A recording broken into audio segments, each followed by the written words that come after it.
It's the TGIA. Holy shit, we made it! New Year's Eve spectacular!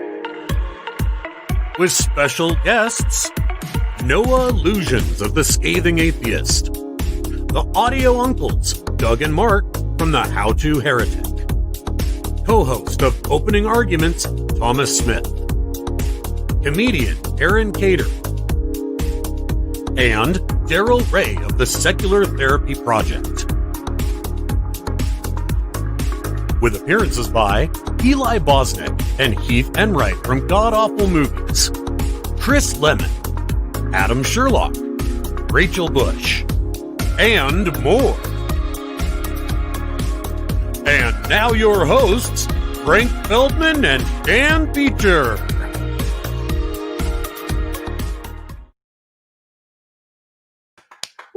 You guys, look, it's happening. This is real. Hi, Frank. Hi, Dan. How's it Look going? at this. We're doing it. We got people commenting already. Oh over my in the God. comments. Oh, We got we had a great opening. How about that opening? holy crap. That So was like we're- a TV show, Dan. We're like we're real boys. We're just out here having a great time. And I know. you've got a studio audience. Yeah, we got Dave over here. Hi, my Dave. husband.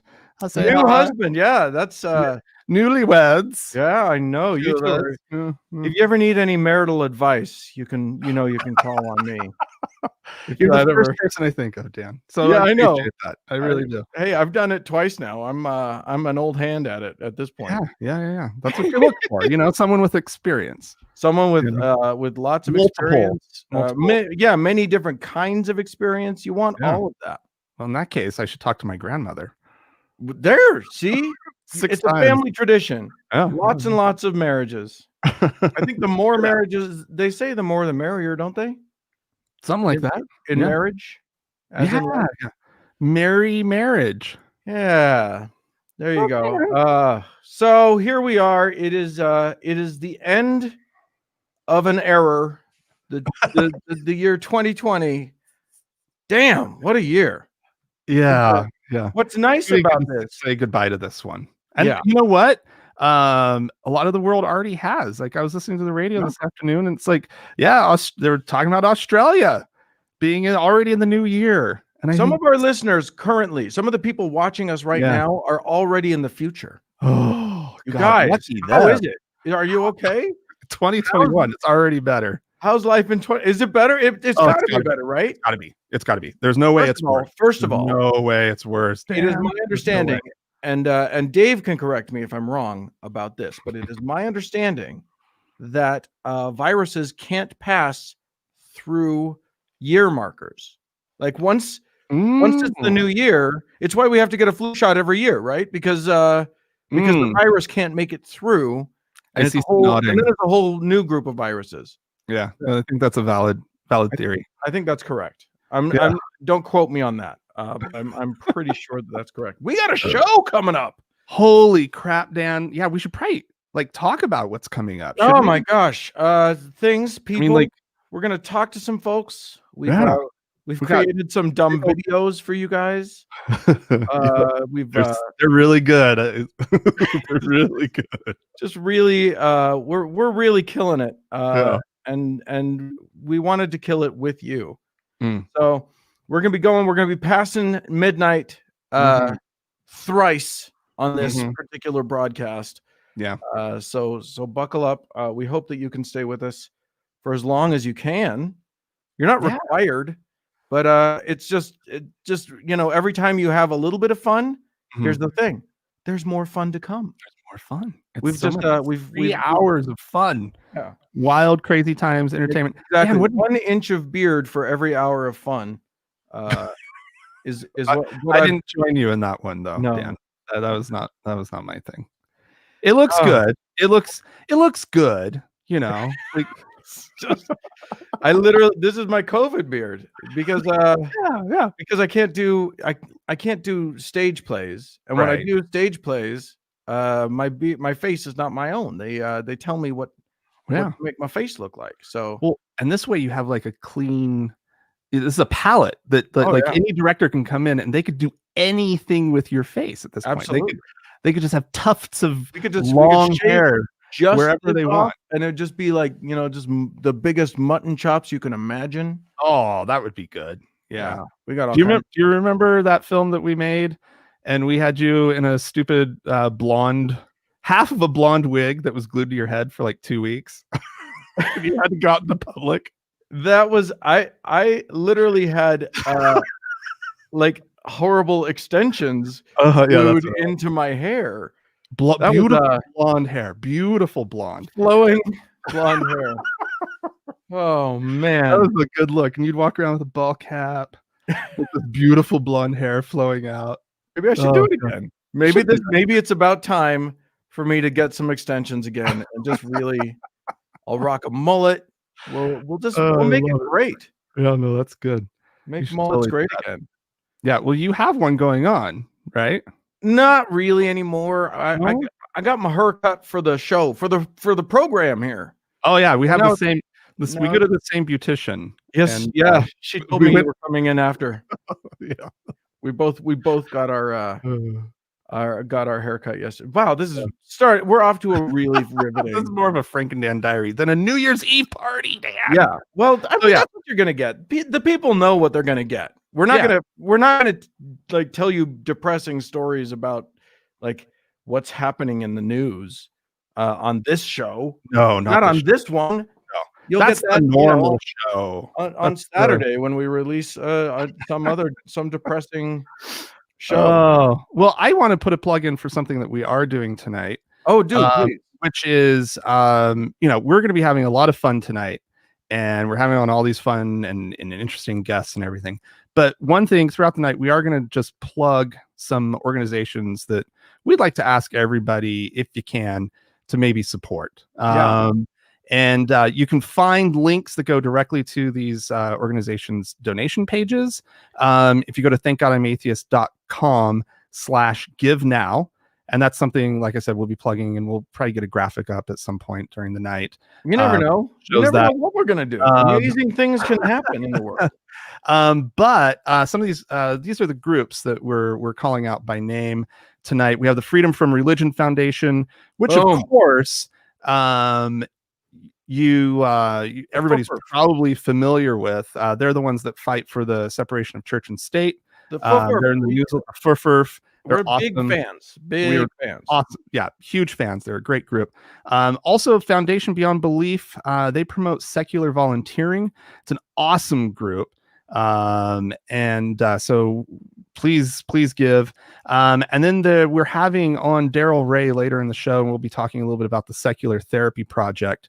It's not like anybody needs therapy. It's not like we all didn't just go through the most traumatic year imaginable. I know. Why would we need therapy? Daryl Ray will ask him. And if the name doesn't say it and if it doesn't immediately jump out and make sense to you, they connect non-believing clients to evidence-based therapists. I think that's fantastic. Yeah. And then also One Fair Wage. They're a minimum wage advocacy group, but they're doing a lot of work right now raising money for unemployed hospitality workers. And so we thought that was a great thing to give a shout out to them. We'll have somebody on to talk about being a hospitality worker too later on. Absolutely, yeah. And then we're also encouraging people to go to a website that will take you to a local food bank. We're not specifically going to be calling out any specific food banks. We're kind of just providing the resources to find a local food bank and help support, because a lot of people are having a hard time right now. And also, we would also just like to ask, please let us know in the Facebook or YouTube comments when you do donate. We're not obviously not going to be keeping like a tally of everything tonight. It's not that kind of fundraiser. But if you could let us know, we'd love to know how many people took action tonight. Yeah, that would be really amazing. Thing up in the in the comments, either on YouTube or if this is going right. I have no idea how much we're succeeding at all of the technical things that we're attempting. I think we're doing okay. Claire's, and then you Claire's could also shouting out to you, Dave, saying you're looking pretty spiffy over there. Yeah. Right. Yeah. Woo-hoo-hoo. Mhm. And then you could also email us, podcast@thankodI'matheist.com. And Mhm. remember, the reason we're asking you to let us know is your action can inspire others to take action as well. So I think that's a good thing. Good plug. Yeah. So there you go. Look, we're not going to harp on the charitable thing. Here's one thing that I never did figure out. I was actually going to look this up, but I didn't. Apparently it's hard to get a hold of your accountant right at the end of the year. But here's the question: Yeah. if someone on the East Coast gives in an hour, are they giving in 2021 or are they giving in 2020? I don't know the answer. I think it's whenever the transaction goes through. Well, that's what I'm saying. Like, if it's like 5 minutes after, if it's 5 minutes after midnight, this is the loophole. Counted in 2020. I think I don't know the answer to that. It might be kind of hard having like a year-end fundraiser like this. Anyway, Dan, we should probably introduce our next guest. Our first guest. Chris, do we have Aaron? Is Aaron available? Aaron! Hey! How are you doing, man? Hey guys, how are you? Ladies and gentlemen, we're doing good. This is Aaron Cater, a stand-up comedian extraordinaire coming to us from Los Angeles. How's the weather out there in LA? It's just getting cold. It's below 60 degrees. Oh my God, are you okay? Yeah. I don't know. Life is hard, hope man. the heater doesn't go out. Right? Exactly. Here's an interesting thing. Now, Aaron, for those of you who may not know you were on the Access of Evil comedy tour. You're a stand-up comic. You've toured all over the world, and strangely, you're my cousin. Yeah, that's right. We're cousins. We are. I think people might look at us and think maybe they're not cousins. We don't look a lot alike. But what I'm getting at is you have the Mormon roots, just like I do. Yeah. But you also have some other roots. You got two sides of your family. This is where we diverge. Yeah. Uh-oh. I'm having some technical difficulty. There you are. You were freezing up a little bit.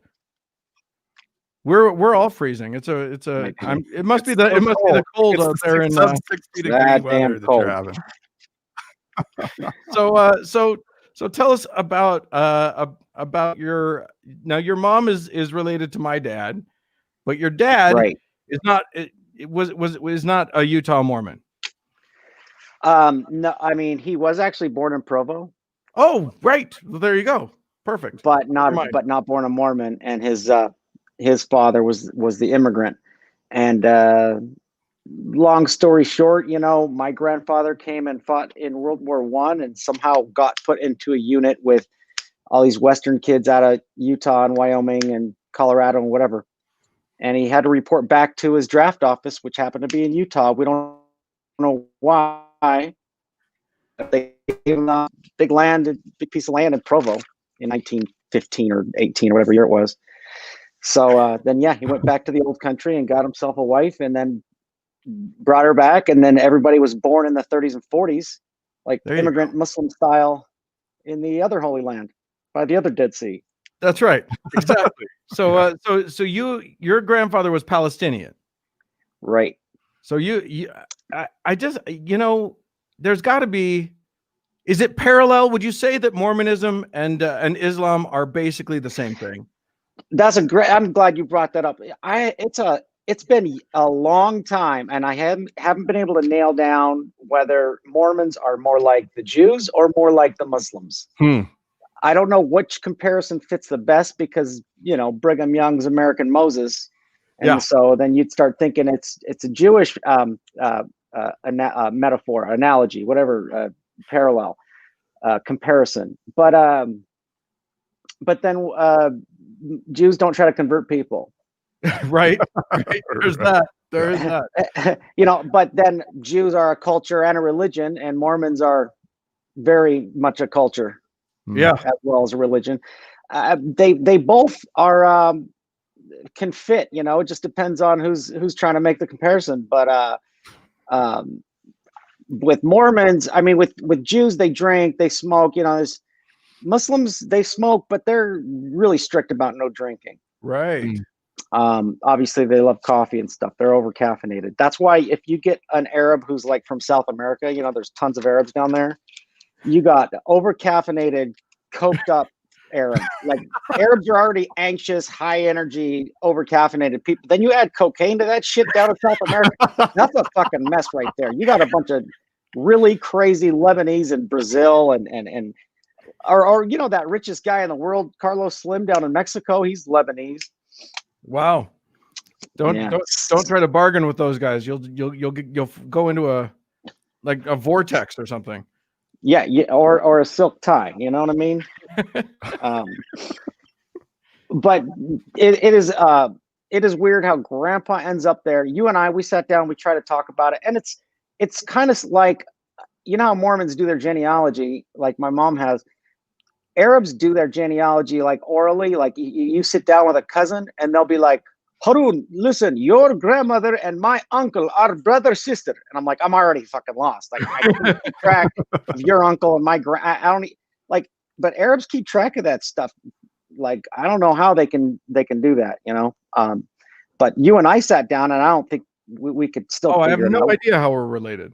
We put the tree in front of us and the old, but if we contacted any of the Mormon relatives, they would be able to email us a login to their ancestry.com and show us a whole list of everything.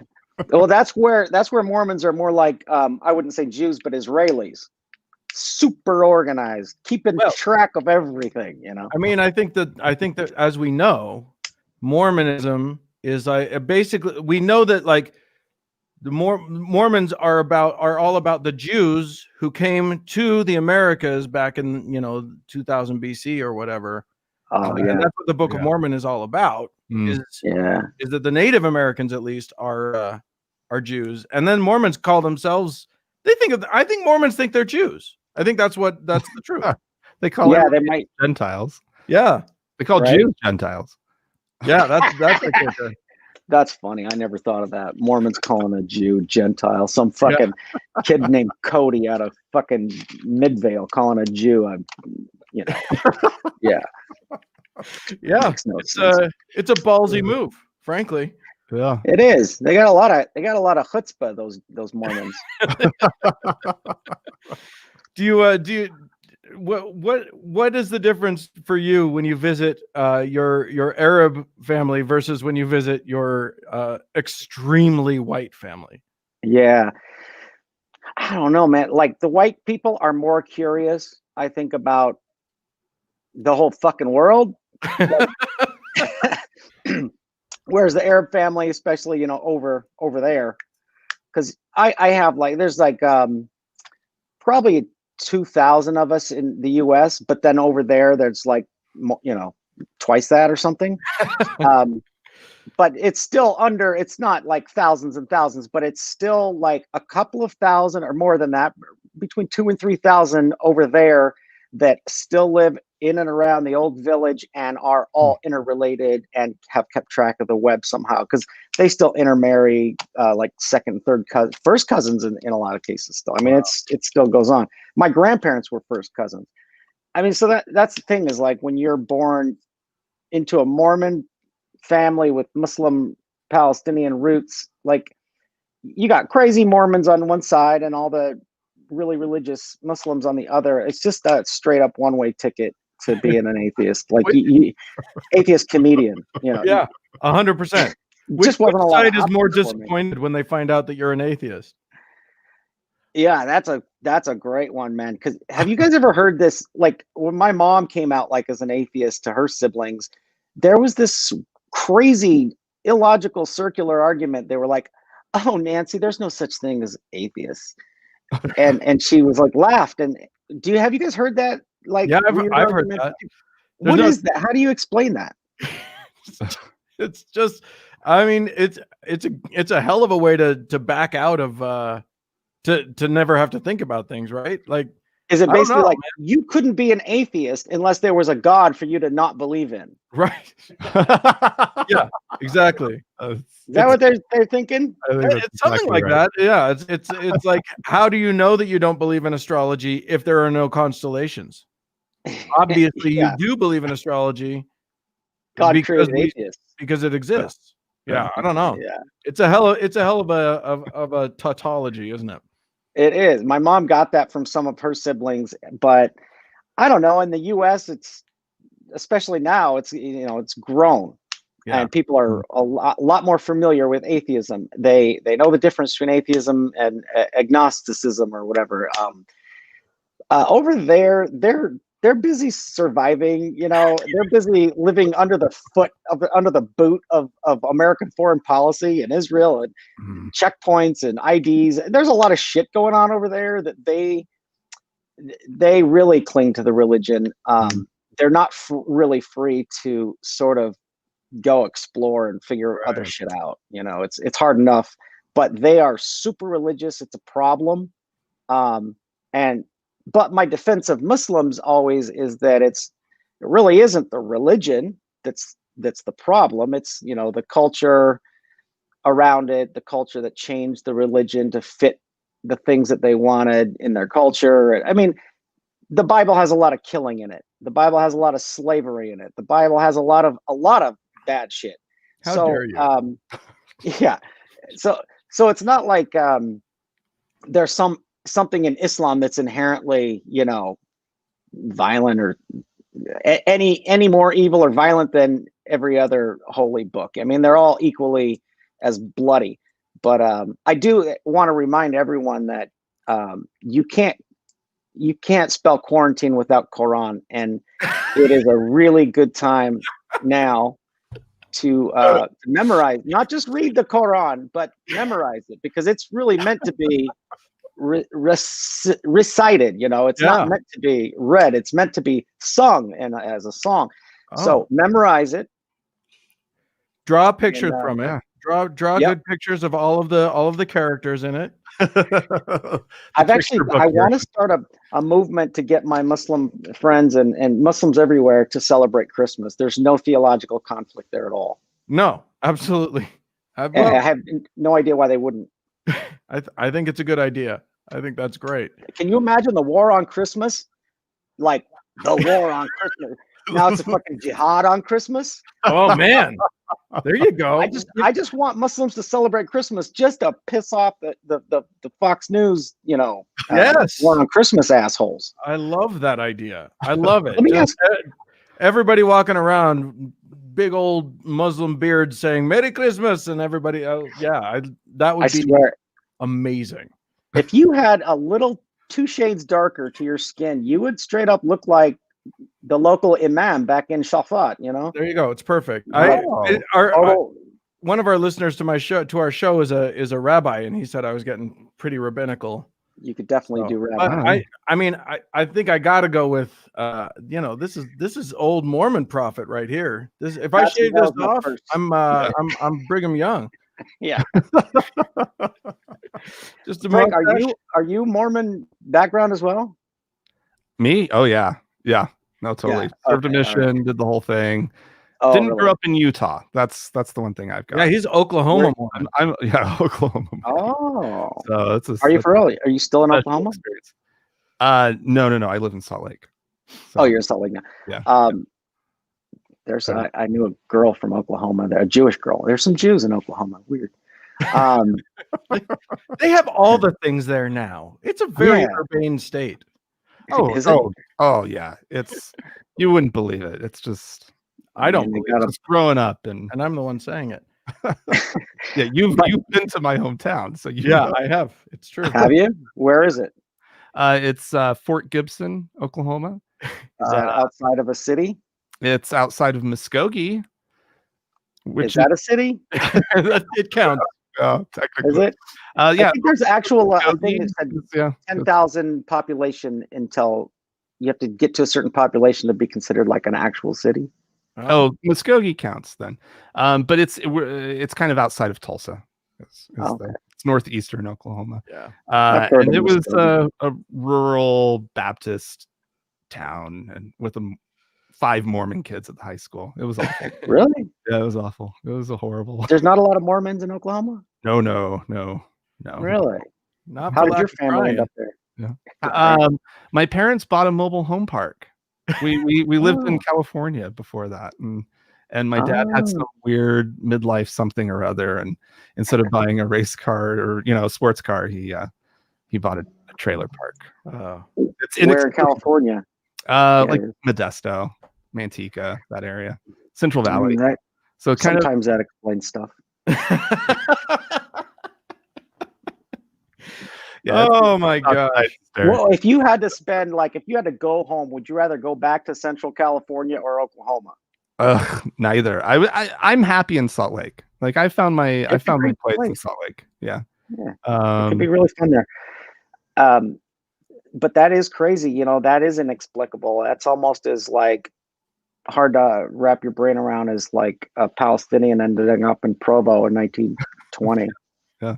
People do odd things and move away from family. That's the one. Like I'm like, why did we move? We have like cousins and everything in California. Why did we move all the way over here? Maybe that's why, Frank, to get away from the cousins. Well, there was other anyway. Yeah, they were awful. Those cousins, they were the worst. You gotta be careful. This is going out on the internet, Frank. They're watching. Well, Aaron Cater, you're a sweetheart for coming out. And do you have anything coming up? I mean, it's COVID time, so it's like is there anything even happening? Do you have anything to plug?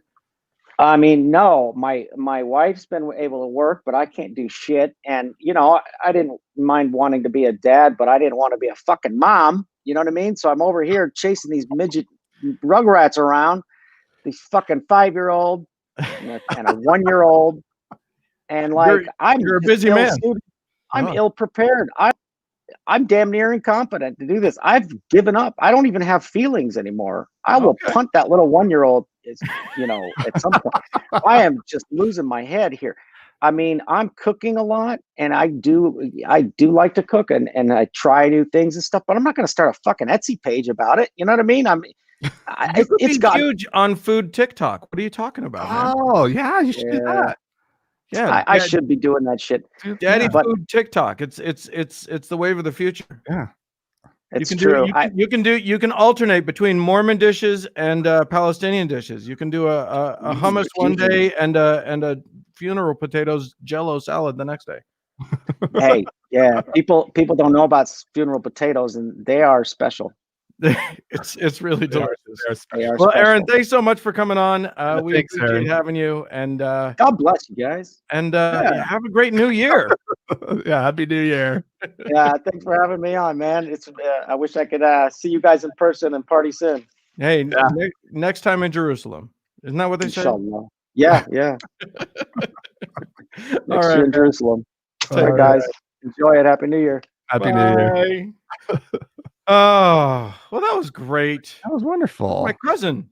I have a cousin who's a cousin, a comedian. I should learn some of that comedy. That'd be useful. You should go tour. Don't you? You should go tour. There you go. He and I take our show on the road. I like it. It's a good idea. Hey, do you want to show that video that we did? Speaking of going on the road, do we have that one? Oh, I don't know if we have it. I don't know if. I mean, if you gave me a second, I could make it happen. But yeah, I riff while I focus for a second. Oh, okay.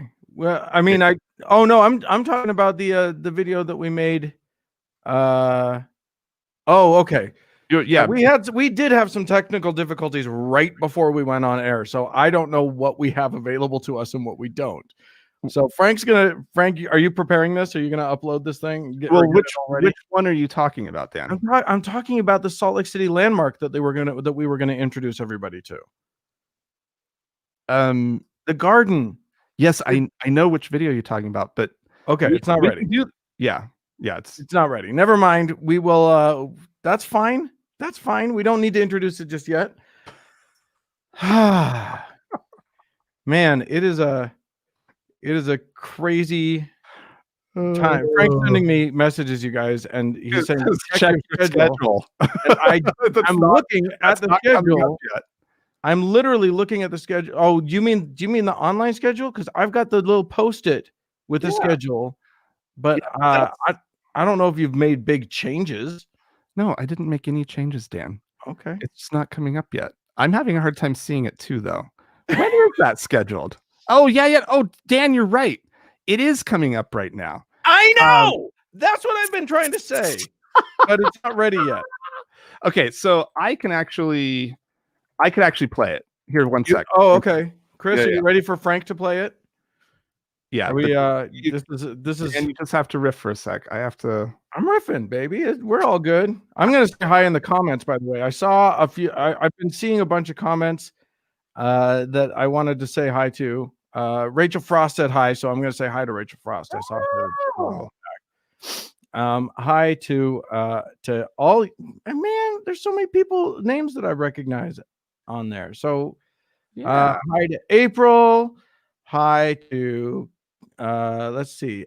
Hi to Alice. I remember you. Anyway, I hope that everyone's doing well.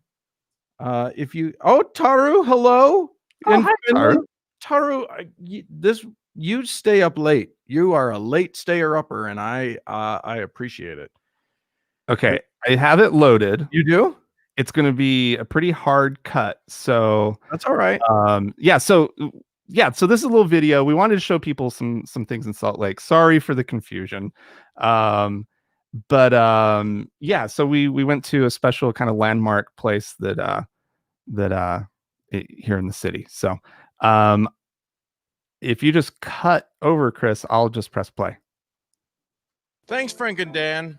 I'm Dan, and I'm here in one of Salt Lake City's most strange attractions, which is fun for a town that's kind of known for strange. This is Gilgal Garden, the artistic love child of one Thomas Child, sculptor, a stone mason by trade, and sculptor / artist by avocation. This is his self-portrait here. And for more interesting facts about Gilgal, let's go to Frank at the Joseph Smith Sphinx. Thanks, Dan. I'm here next to the Joseph Smith Sphinx, one of the most famous features of Gilgal Garden. I'd like to read a quote that's in a little brochure that about the whole place. It says, the Sphinx represents Child's belief that the answers to life's great questions cannot be discovered with the intellect, but only through faith. It's clear Childs didn't use intellect when putting Joseph Smith head on a Sphinx, but I suppose faith? By strict obedience, Jesus won the prize with glory rife. Thy will, O God, not mine be done, adorned his immortal life. I would like to point out this headless figure here, who is the captain of the Lord's host. And that's all I can say about it. It's a headless figure with a rock where the head should be, I guess. You guys, what does this mean? Have we given up on Christ and we've moved on to the fathomless universe? For life and joy, and for objects and knowledge curious. Apparently the Headless Rockman is a monument dedicated to Daniel Herrick's and wife, Anne, son Peter, grandmother Jane, her sister, Queen Victoria is on the list, to the Watson brothers, to Livingston's old granny Christie, William Dobby, old Uncle James, grandfather Charles, his brother James C., my wife's pioneer ancestors, so forth and so on. Queen Victoria? In memory of the broken flesh, we eat the broken bread and witness with the cup refresh our faith in Christ, our head.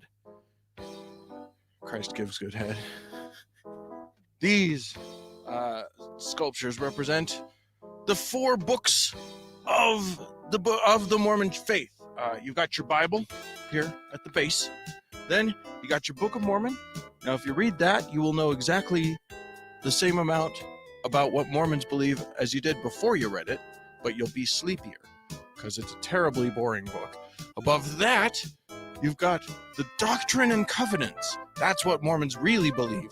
And above that, you've got the Pearl of Great Price, and that's just a bunch of crazy bullshit that Joseph Smith came up with when he was like in his Sphinx phase, I guess.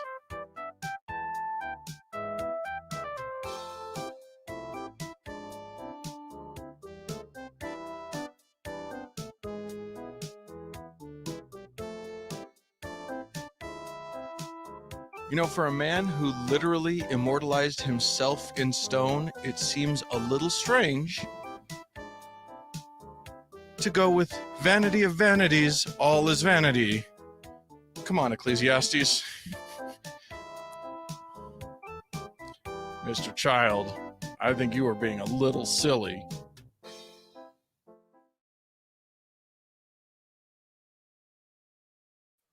There you go. Oh my goodness! What a silly place. Yeah. We've got a few silly places here in Salt Lake City. We should call it Salt Lake Silly. That's so funny, Dan. Oh no, that was fun. That was a cold day, Dan. That's what I remember. It was chilly. I was starting to get the frost forming in my mustache. Yeah. Hey, you know what we should do? What should we do, Dan? I think we should bring on our next guest. Let's do it. Hello, next guest. Hello.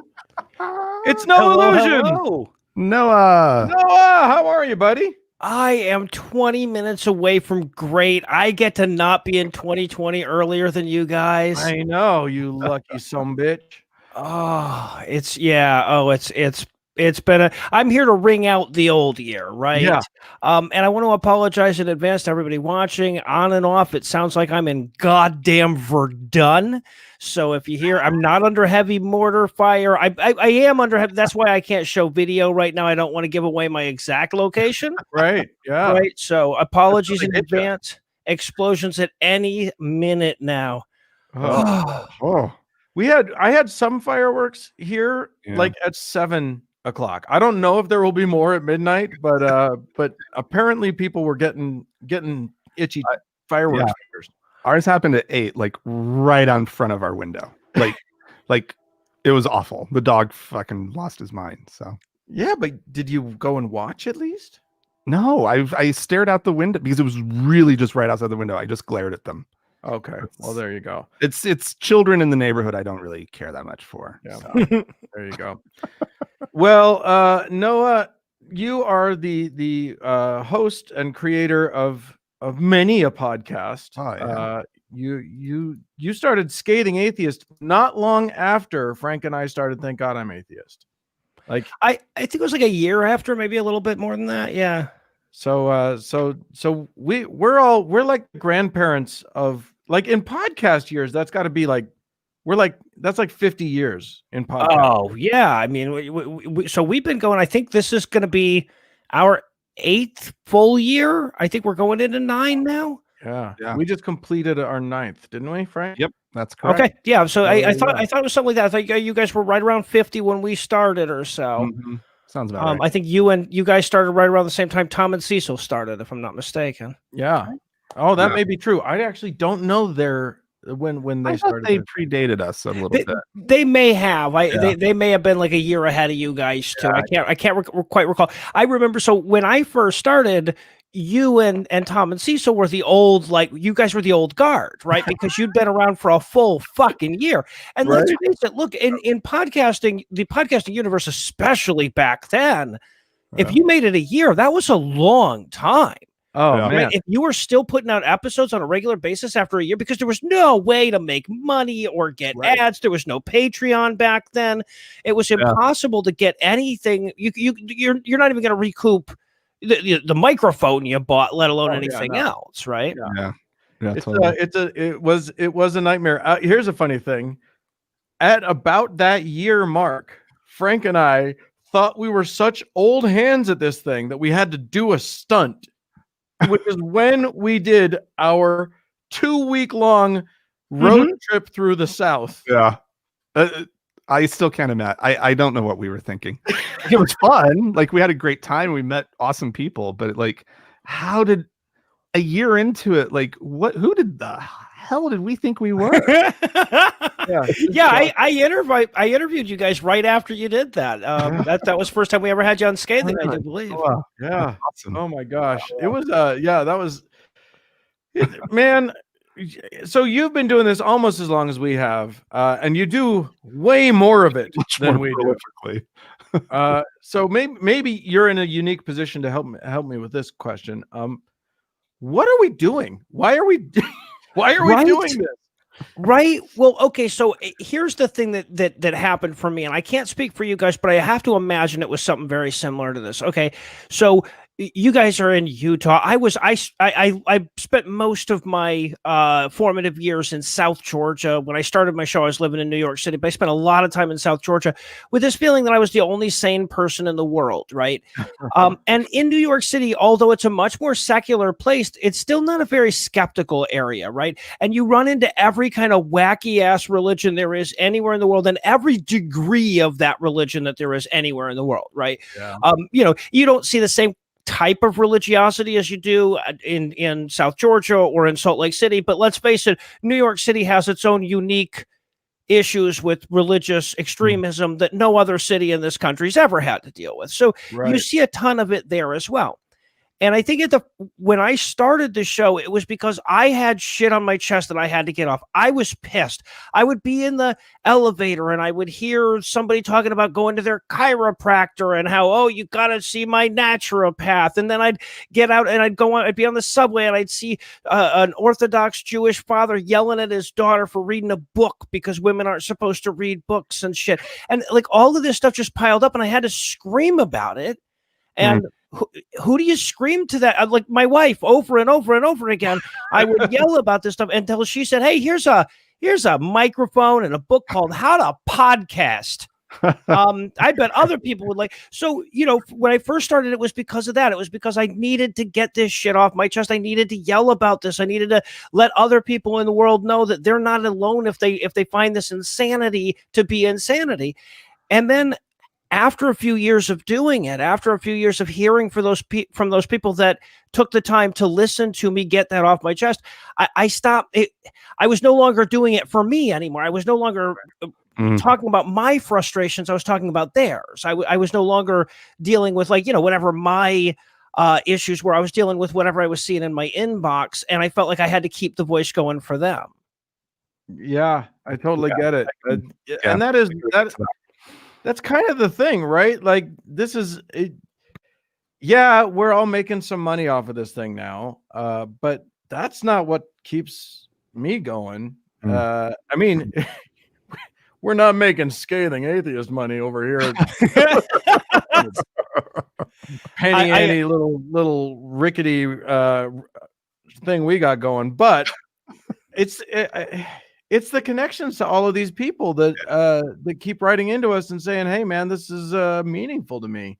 That's the amazing thing. We've got, I have no idea how many people are watching this right now, but there's a whole bunch of them. And that's amazing. We get to connect with people. Yeah. Yeah.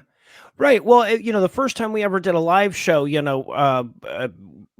was one of the few times that we actually got a chance to meet a few of our listeners, and you kind of prepare yourself for the stuff that I would say to the podcasters that I've been listening to for a long time. Hey, really enjoy your show. Finally, I get to talk back. Haha, that's so cool. You've been part of my commute for so long, right? So you're prepared yourself for that. What you haven't prepared yourself for is like, man, I was in a dark place in my life when I left my religion, and I had no friends. I had lost my support system in my community, and my family didn't want to talk to me. And you guys sort of became everything to me for a week, and you kept me, like, when I was starting to question why I even carried on, you guys kept me grounded.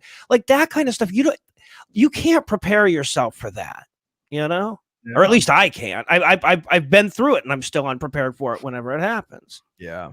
I mean, there's a lot of it is pretty remarkable, especially, I'm somebody who's lucky. I don't know. For me, it wasn't that hard to come out as atheist. I think that I was already a big weirdo. People were just sort of nobody was expecting anything from me, anything good anyway. So like when I ended up telling people, hey, I don't believe in this shit anymore, they were like, yeah, that makes sense. That's fine. But to create space for people for whom it is not easy, for whom it is painful and difficult, and they and especially if they're in some place in middle of nowhere Georgia or the like, or they're in the middle of a pandemic and can't go anywhere for a year. Yeah. Right. I mean, we're all kind of like feeling pretty isolated right now. So I'm just thrilled that we can create some space for people to feel like togetherness and a sense that we're not alone in this struggle. Amen. So do we have any predictions going into 2021? We're gonna be hopefully. It does very much. See, here's the thing. I don't feel comfortable with it yet, but nope. I'm with you. It looks like we're probably not going to have Donald Trump as our president in 20 days. So okay, so here's what I thought we were saying. I thought you were saying we're about to end 2020, and you were hesitant to say that for sure. Right. So here's okay. Have you ever read so bad? Have you ever read Great Expectations? You remember Miss Havisham, right? Yeah. The character that, okay. What if Donald Trump realizes that if we just go on to December 32nd and 33rd and 34th, we never get to January 20th, and he stays president forever. 2020 never ends. That's my fear now. Right? That's how bad this damn year has gotten, that you can't help but think, well, I mean, Yeah. It's there's a lot of discouraging possibilities. Every milestone with the election, every time we hit another milestone, like the electors meet and they actually vote for who they're supposed to vote for, rather than some electoral college coup happening or whatever. I feel just like this much more comfortable every time. But and then all of the lawsuits are shot down, and even the SCOTUS that's all packed with Trump acolytes, they shoot things down, and then I get a little bit more comfortable that the man's going to be gone, and I'm not even excited at all about who's replacing him. But I am super excited about just plugging the hole. You know what I mean? Just him being replaced. Yeah. Yeah. So assuming that happens, man, what I feel like that's it. A lot of people have been saying on Facebook and whatever that 2021 it's nothing magical happens on this night. It's not like anything, anything. Suddenly the virus goes away and everybody gets along better or whatever. But at very least, we know that we won't have Donald Trump in charge anymore. That's a thing, right? Well, and we have vaccines now, and soon relatively competent people administering them, right? Because even now they're saying that like the Trump administration is just sort of handing it all off to the states, going like, yeah, you guys have no money and all your resources are maxed out anyway. We're not helping you. Here, have the vaccine. Fuck off. Yeah. So and how bad has it gotten to where we're like, oh, please, the competence of the federal bureaucracy, my kingdom for the competence of the federal bureaucracy that we've come to expect from federal bureaucracy. But that's what we want right now, right? We want somebody who can actually get this shit done. So, yeah, we're going to have to make it through another 3 rough weeks and these idiots like this. I was this jackass in is it Missouri? This congressman who's now said he's going to object when the election. It's nothing. It's just another. He's obviously he's doing it because he doesn't think it'll work. If he thought it would work, he probably wouldn't do it. Right. But yay, that's what they thought about Brexit too, right? So that's you can't help but just that's what we thought about Trump. I'm sure I could probably go back and listen to both of you guys going like, "Wow, I hope Trump wins the primary because he couldn't possibly win the election," right? Like I'm on record saying exactly that over and over again. Yeah, wouldn't that be hilarious? Right. If Donald Trump got the nomination, boy, wouldn't that be just the biggest, funniest joke that we've ever seen as a country? Right. Wouldn't that be a slam dunk for the other side? But yeah, so once bitten, twice shy. Yeah. Yeah. I mean, it is fun. He's funny, right? You guys don't find him funny? Oh, it's been hilarious. Oh my God. That's the thing, if you're not alive in it would be amazing, right, to watch. Right. Yeah. If it was just like farce, you'd be like, okay, it's a little over the top, but it's fucking brilliant. You guys, Not really believable. it's like 5 minutes till your midnight, Noah, and I'm gonna pop my first bottle of bubbly. Is what I'm gonna. I got one coming too. You're supposed to wait until midnight, Dan. Well, I'm not. I'm just prepping. I'm okay. prepping. Okay. Noah, are you joining us? Do you have Noah? Do you have anything to booze up with? Okay, so I don't drink. Oh, right. I didn't know that. Right. But I do have something to buzz up with. It's not bubbly, but good. You know what? I think I might have something bubbly. Get something bubbly, yeah. In the other room, it's. I still won't be drinking, but it will be bubbly. Yeah. I was so excited, by the way, when you guys when you said when you're doing that little video on the lead in the Gilgal Gardens, because of course I should tell the people watching that you guys took us there when we were in Salt Lake City. I've been there. I've got pictures of it on my phone. I show it to everyone I can because you lead them into that Joseph Smith Sphinx thing. You can slam dunk with that at the end. It's just a wonderful, wonderful moment. As soon as you said the garden, I'm like, ooh, it is going to be that's crazy shit. I'm so excited. Yeah. Well, and the best part is, Noah, that we didn't show you all of the weird ass shit that Salt Lake has to offer. So there's more to come the next time we get you out here. Although that is especially like it's there can't be weirder shit. Well, I mean, the Space Jesus moment was pretty good too, right in the temple. That was pretty awesome as well. I got to tell you, the thing is that when people outside of Utah think of Salt Lake City, they just think of Mormons.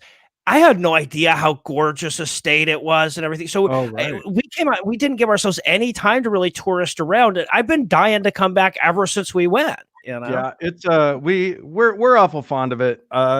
Mormons notwithstanding, it's of course I don't. We shouldn't tell everybody this. I mean, okay, you guys that are watching right now, you're cool, so you guys all get to know. But frankly, I would prefer if Utah was more of a well-kept secret, because people showing up just ruins everything. Right? I don't know. I feel like so much. I feel like though that no matter what, almost certainly, if more people move to Utah, you're diluting the Mormons. Well, there is that, would be a good and that thing. is happening. That is very much happening. Absolutely. Yeah. Well, so I've been talking about this for a while with the listeners. We all should just move to the same damn place anyway, right? Yes. Like you guys and us and Tom and Cecil and Thomas and Andrew over on Opening Arguments and all the listeners and everything. We should all just move to one. We should find one small town that's like, within an hour and a half of a decent airport or whatever. We should all move in there. We should wild country that shit. Take over all of the elected positions. We're the dog catcher now, motherfuckers. Yeah, exactly. All of our listeners can move there with us because everybody works from home now anyway. We'll just as long as we've got good as long as we've got solid internet, everybody's fine. Exactly. We will just own that shit. Let's all do it in Wyoming, because it's not populous enough to fend us off. We can take over the whole fucking state. They got guns, Dan. Yeah, I don't like this. I don't like the real gunny states. I want a place that's got legal weed too while we're at it, Oh, okay. Nevada. Maybe it's Hawaii. Nevada's good. Nevada's deserty. Yeah. It's not too far for us, Dan. Okay. I like it. I like it. Okay. I just have to show off. I mean, we sprang for the best. Oh, did you? What do you got? Cooks? We got a nice bottle of Cooks here. Oh, solid. That's a solid bottle right there, and my it's friend. a Magnum. Like we are getting toasted. Oh my gosh, I'm rocking a rosé. This a rosé brute. Right. Oh, that sounds. That's my first bottle. I plan on doing one every. You're gonna knock back a tire bottle every hour. No, every hour on the hour. No, I like it. I am going to open a new bottle every hour on the hour. Hey, what is the map behind you? This is Salt Lake City. Okay. It is a topographical, or it's an aerial photo map from 1977. So really? Yeah. Oh, it's a very different place. I am right. Let's see. I'm like right over here. So there you go. I'm Dan, you just revealed your location. I did. Yeah. I did. Good thing you don't have the explosions around you that I got around me. I'm a bit of my whole living room is done in maps. I have a huge fascination with maps and aerial photography and shit. So photography. That's very exciing. You need to get yourself a Scathing Atheist TGIA thing. Or that's pretty sweet too. Yeah. A bit of neon. Hey, we're almost there. We're close. Yeah, I got 11:59. I think Chris has got to be paying attention though, right? Chris, there will be a countdown. There's supposed to be a countdown. So, a countdown? Oh, I hope so. We were having some technical difficulties earlier, so I don't know if the countdown was going to work. But, my wife was supposed to come up for midnight, but I haven't seen her yet. Oh, I have midnight on my computer. That's what 5, 4, 3, 2, 1. Well, Happy New Year. Here we go. We'll say that you were wrong. Okay, yeah, my computer's fast, 5. My internet runs fast. 3, 2, 1. Happy New Year! Oh, it's not 2020 anymore. I know. Yeah, you made it. I'm gonna see if this pops all over me. Woo! Oh, look at you, Dan. Ooh, yeah, careful. Bubbled up a little bit. Don't get some bubbly going. I'm jealous of your little rosé. I know. I got fancy. Cava Brute? What is it? It's a Brute. It's a Columbia Valley sparkling. Oh, be forgotten by the time, but yeah, there you go. A little bit of that. Well, cheers, everybody. Cheers. You made a better year. Noah, you made it. You did it. You did the whole fucking year. Sorry, my wife just popped in just as the midnight minute was hitting there. And she made it too. Is she there? Yeah, she just jumped on the headphones. She can hear you guys now. Linda, say hello. Hello, Happy New Year. Happy New Year to you. You made it. I did. We still have 2 hours to go. It's not New Year here. Yeah, I'm so far behind. Yeah, I don't know if it's ever going to get there for you guys. I mean, I just where is you guys are in the same time zone as the Super Volcano, right? Yeah. Yes. Wait, yeah, I don't know. I'm not sure. Yeah, who knows? Yeah, who knows? Yeah, who was it that was saying that I know somebody, I don't know who it was. Somebody I was talking to was saying, was it you, Frank? Talking about a Lyft driver? No. Anyway, somebody was talking about a Lyft driver who had told them that the Mayans. What is going on in there, Noah?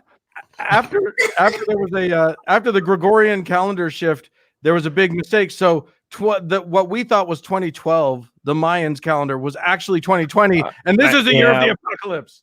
Of course, it's always the year of the apocalypse. We'll find it any way to figure it out to make that be. This one felt a little apocalyptic. I got to be honest with you.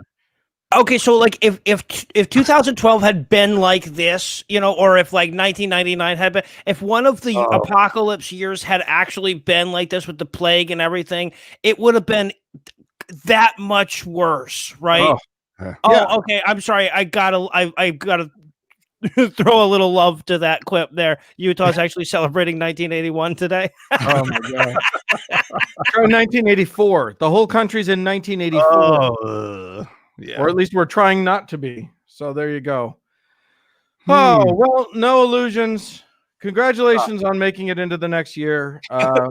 We sure appreciate you coming on, and we appreciate everything that you're doing out there in the world. Yeah. Keep on keeping on. Hopefully we'll all get together and maybe we can do a god awful together or something. Yeah, it's been too long. But yeah, I mean, thank you so much, and we appreciate you coming on. And cheers, happy New Year. Cheers, happy New Year. Happy New Year's, guys. New Year, you guys. Happy New Year. All right, Lucinda. Bye. Well, He damn, made it. Yeah, Part of he the made country, a whole sliver of the country part of the country has made it. Oh, thank has escaped this god awful year. Maybe that's a podcast, god awful years, and it'll yeah. just be about that year mostly. Oh, well, Dan, I just want Yeah. to remind everybody, thankgodimatheist.com/give now. Yeah, That's the way that you can help support either the Freedom from Religion Foundation, Foundation Beyond Belief, Secular Therapy Project, One Fair Wage. And we're also encouraging people there's a link to a resource to find a local food pantry to donate to. And if you do join in and in the spirit of giving here on the last day / first day of the new year, please just leave a comment. We're not tallying up totals. We just want to know how many people are actually taking action tonight. And just it can be something small. It doesn't have, you don't have to give $1,000. You can give $5. You can give, you know what I mean? But and if that $600 arrived and you don't need it, go ahead. I think that that's it's kind of my amazing. point. So your 600 is going to charity. I'm just gonna pass it along because we're doing okay. That's so right. someone else should have it. But remember, I think this is kind of an important thing. By leaving a comment on Facebook or in YouTube, hopefully you can help inspire other people to take some action as well. So, Oh, it's amazing. yeah. So, hey, Frank, a lot of people listening at home don't necessarily know how this got started. Oh, how this TGIA thing began. mm-hmm. You and I, this was 100,000 years ago in podcast years. We were thinking about doing this thing, but we didn't know if we wanted to do it for real. We didn't know if we had the juice for to do a show every week. Right. We wanted to just try doing a show. And you came up with an idea because Harold Camping, right, of the world, decided that he knew when the world was going to end and it was going to be a big deal. And you and I started this show not unlike the way that we're doing it right now, which is live. Which is live, and we were watching a time. Oh yeah, that's right. Across the country. Yeah, I see where you're going.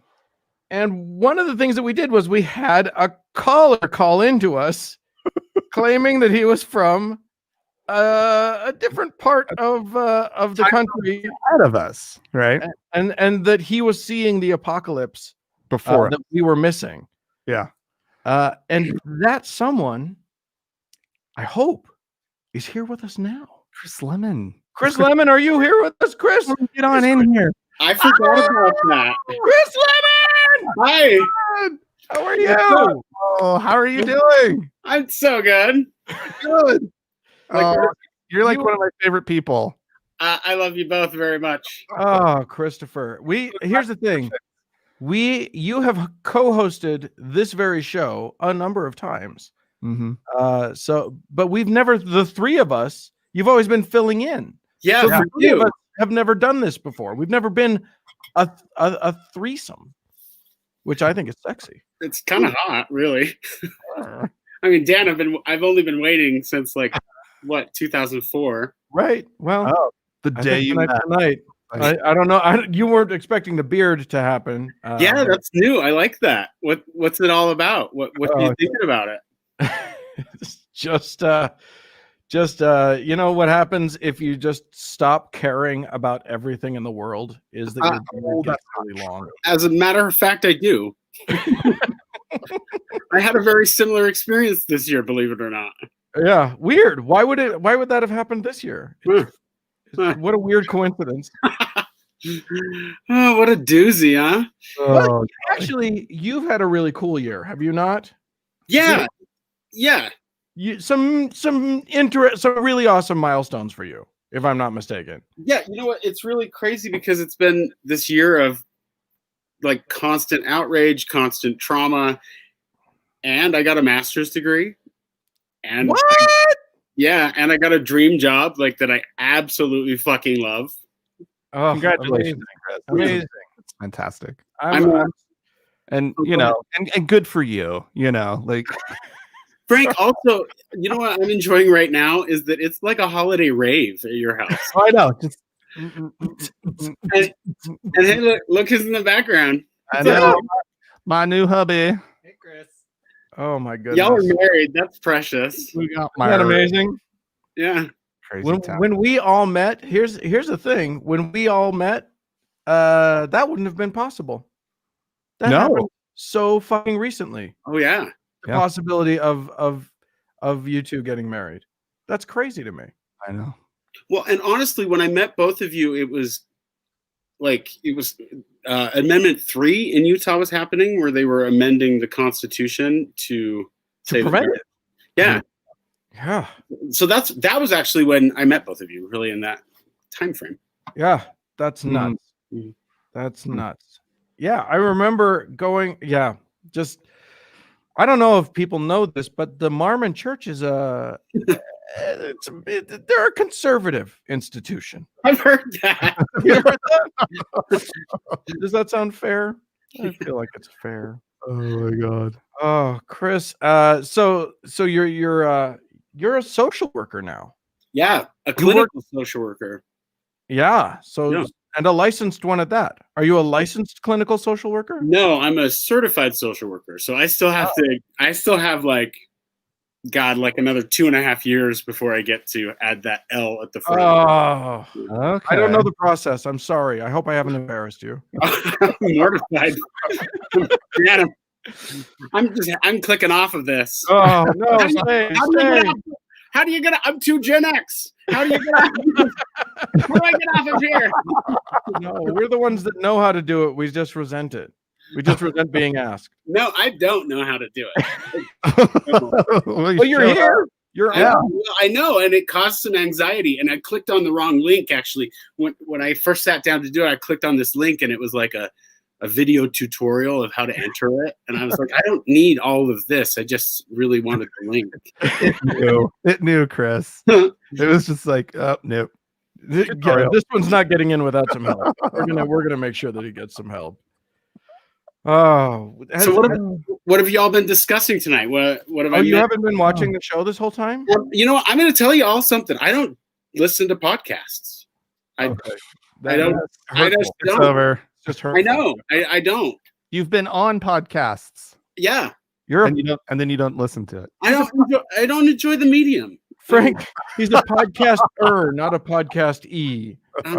Yeah. It doesn't. Yeah. Podcasts don't get acted upon him. He's not a receptor. Oh, see, Chris is chiming in. That's Chris. Well, I'm here when I'm eliciting that kind of response. So, what do you have to look forward to in 2021? Is it going to be? Do you anticipate a better year? Yeah. Yeah. Okay. I look forward to Bacchus-style orgies and hedonism, and just like as soon as that second dose of that vaccine is going to be like a 5-day Roman festival. I think it should be. I really do. Yeah. I think we all need to get together and celebrate all of the things that we haven't been able to do. We need to go to amusement parks and to orgies, like Christmas. Yeah, just orgies. You know what? Cut to the chase. I think you're right. Skip all the other stuff and go straight to the orgies and then work your way back from there. Yeah, I think that we should really really have a festival, like just for days on end. Yeah, just ridiculous, like vomitoriums and whatnot. 100%. Oh my god! All the bells and whistles. It is a crazy time. My favorite. Did you know? Here's a little thing that I know only because I'm a theater guy. But the vomitorium was not where people went to vomit, but rather where the arena vomited the people out. It was an exit. It was a large exit. Yeah. Oh, I chose not to be pedantic with those. I'm not correcting. I'm just no. I appreciate it, but I feel kind of like there's like something's been chipped away. Like I've ruined a word for you, have I?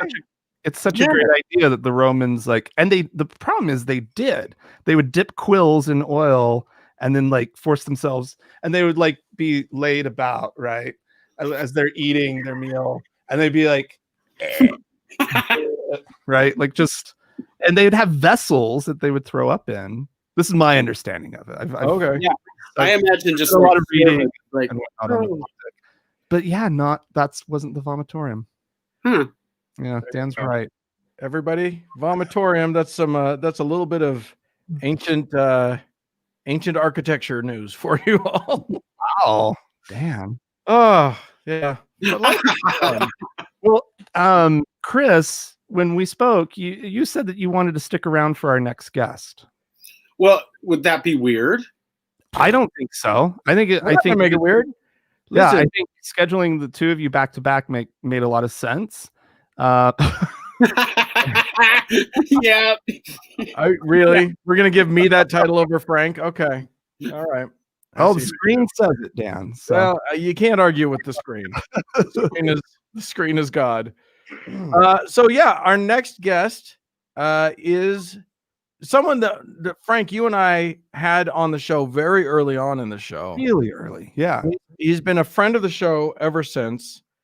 He is someone who, he's engaged in stuff that's near and dear to your heart, Chris. Daryl Ray. Do we have Daryl? I hope we have Daryl. We'll see. Oh, Daryl! Daryl. He's muted. Unmute him. Unmute Daryl. There you are. There you are. Daryl, how are you? I'm doing really good because it's so damn late. I've already had a margatini drink, so I'm feeling really good. Oh, I'm so glad. I'm so glad. Hopefully, how's life out in? Are you still in Kansas? Hell yeah, I'm in Kansas. Yeah, yep. All right. All right. Well, so you haven't quite made it into 2021 yet. You haven't quite cleared the hurdle. No, I was watching you guys celebrate with Noah and being very jealous, but now I'll get it soon. You'll get there before we happen. So, yeah. We have a lot of volunteers that recover from religion in Australia, and they've been celebrating, for like 18 hours already. Right. 22 hours, I guess. And they've been letting us know all about it. Yeah. Well, I got to say, I think we have some listeners watching this show from Australia right now, which I think they're nuts. No. It's more. It's like 10 in the morning there. Right now. Okay. Well, then there you go. I don't even know what year it is there. So it's tomorrow there. It's tomorrow. It's already tomorrow, you guys. So Daryl, we brought you on in part because one of the things that we love about you is that you started the Secular Therapy Project. And here's the thing. I think people need therapy from 2020. I think I need therapy because of 2020. I have trauma now. So tell us about about the Secular Therapy Project. Tell us about what you guys are up to. Well, we've been up to a lot. In fact, it's been a traumatic year. I agree. It's been a traumatic 4 years as far as I'm concerned. And yeah, but it's kind of crazy. But 2020 has been really, really good to us. Okay. Yeah, we have seen an enormous growth in the number of people coming to recover from religion for help. So, and the Secular Therapy Project, of course, is one major program of recovering from religion. We now have 469 registered therapists in 7 different countries, and 21,000 people have actually got online and registered to try and find a therapist. And that growth curve is like kind of going up. It's curving up. Yeah. We're getting about a 25% increase every year, maybe a little more this year because of COVID. And you guys, you're a nonprofit. You're not trying to take a cut out of any of this. You're not. No, we're a free service. We're like Match.com, or our adult friend finder, Right. Yeah. There you go. Or farmers only or whatever it is. No, we're Christian Mingle for That's therapists. right. You're Christian Mingle only for atheists finding therapists. Yeah, exactly. Well, we do, because it's very dangerous for a therapist to be out as an atheist in Oklahoma City or Tulsa, as you would know, Frank. So you have to kind of stay under the radar, and if you can't advertise, then people can't find you. And so we decided we would create in 2012. We created this methodology using a website that really is like a dating service. You can find a therapist quietly under the radar and then communicate with them. And then the two of you can decide if you have to fit or not, if their specialty matches with what your concerns are. And our therapists are vetted by us, and we know that they're secular, and we know that they use evidence-based, science-based medicine, psychotherapy, and they're licensed. So you can't get that if you go on Psychology Today. You cannot figure out much about a person. They may be licensed. You can find that out, but you can't tell if they're secular or not for sure. And you don't know if they're going to tell you to go back to Jesus. We have fucking therapists that tell people your depression is because you're an atheist. Right. Jesus. Yeah. So that's why we need the Secular Therapy Project. I guarantee you, none of our 469 therapists will say go back to church. Yeah. Or we'll pray with you, or your depression is because you're an atheist. It's honestly there's so much bad shit out there in psychology, and it's because religion has infiltrated, invaded psychology. Totally. Wow. Totally. It can be, here in Utah, one of the major organizations that funnels people to therapists is the Mormon Church. And what they do is funnel people to Mormon therapists who give often, I've actually heard stories of people who got a lot of help from LDS social services or family services or whatever it is. But also, it's so much about the poisonous theology that they've all been taught. Mm-hmm. And those therapists aren't going to identify that the religion itself may be the underlying cause, right? Or something. They're not going to do that. That would violate whatever they are. I mean, and think about this. How many of those therapists got their degree at Brigham Young? Right. That teaches that you can't masturbate, right? And you can't get married or have sex can't have sex outside of marriage. So that same therapist is dealing with a late teenager that's having sex, and that's not the presenting issue. It's because their parents are abusing them religiously, and of course they can't. There's some things you'll never get any help from any kind of religious therapist because they themselves believe the bullshit. Right. There's the whole concept of religious trauma syndrome that someone who's deep in religion isn't going to address. They're just not going to get there. We talk to Christian counselors and therapists and religious kinds of therapists and talk to them about religious trauma syndrome, and they look at us with a blank face. Well, religion can't cause trauma. I mean, they literally tell us that. Right. So yeah, it's crazy. Don't laugh too hard at me, Chris. I'm telling you the truth. I'm laughing because I agree 100%. I know you. It's actually, I work with people recovering from religious trauma. That's really what I do. And I think that you just hit the nail on the head about everything you said. Yeah. Yeah. So, Chris, you just went to school in Utah to get a master's degree in social work. So right. Are they talking about this at all in the schooling? Yeah, a little bit. It touches on it. Absolutely. Especially when we're talking about the queer community. And the agency that I work for, we provide mental health services almost exclusively to the queer community here in Utah. Chris, are you a member of the Secular Therapy Project? No, not yet, but I would like to be. Chris isn't licensed yet, Daryl. He doesn't have a license. Oh, I'm licensed. You're certified. Okay. I thought you said you didn't have the L. Well, I don't have the L, but I have a license to practice. Okay. That's all we require. Yeah. Yeah, get on there and fill out the form. We want you. We want you to be number 470, please. I absolutely will. If I can, I'd like to kind of even address why I think religious trauma is pretty much the same as post-traumatic stress disorder, or what they're Exactly. Yeah, go for it. Well, and the reason I'd say that is just because it actually, especially for queer folk, they're fighting for their existence. Literally, they're fighting to be seen, or it's something that they've learned to hide, that they've learned how to code switch, that they've learned when it's safe for them to talk. And most likely that's just not the case. And, years of it. And yes, I think that it is a traumatic experience in the sense that it even feels life-threatening.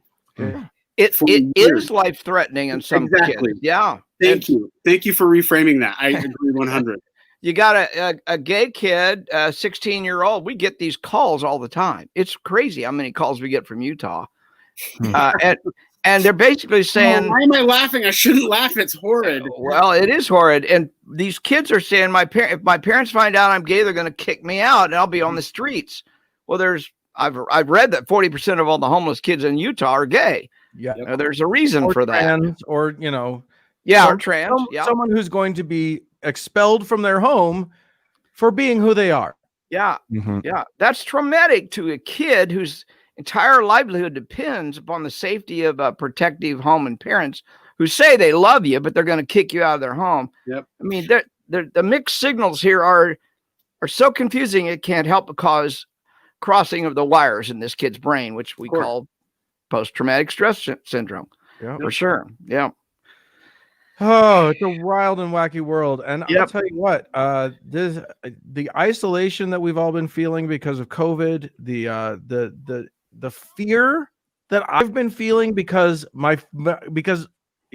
half of my fellow countrymen are getting, or it seems like it's actually not that much, but a bunch of my own countrymen are so riled up that they want to start shooting at people who disagree with them. Like, it's a scary, scary moment in American history to me.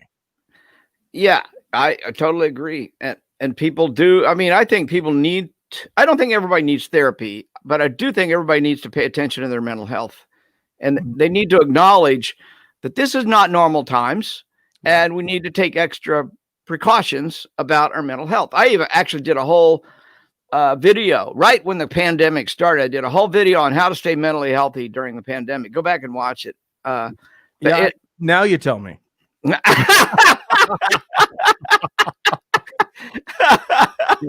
Yeah, I needed to know about this a while ago. Doctor, that would have been helpful back in March. Yeah. Well, that's when I put it out. Was early in March, actually. I guess I gotta watch the Facebook more. But yeah, I think you're right.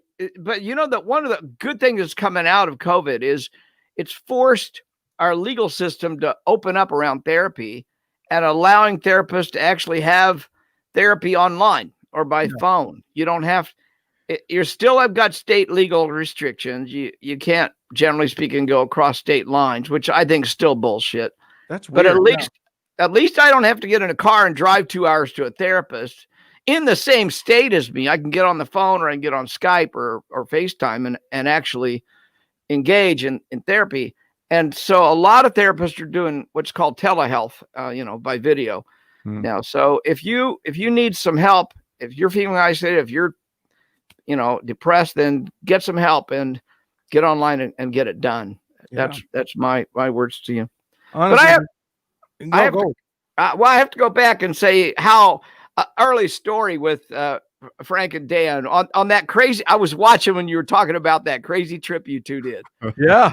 Actually, I thought that was brilliant. I mean, that was fucking brilliant. You went around all these places and you talked to Christians in their own churches. And I was following you and you were posting as you went along. And I was following that whole thing.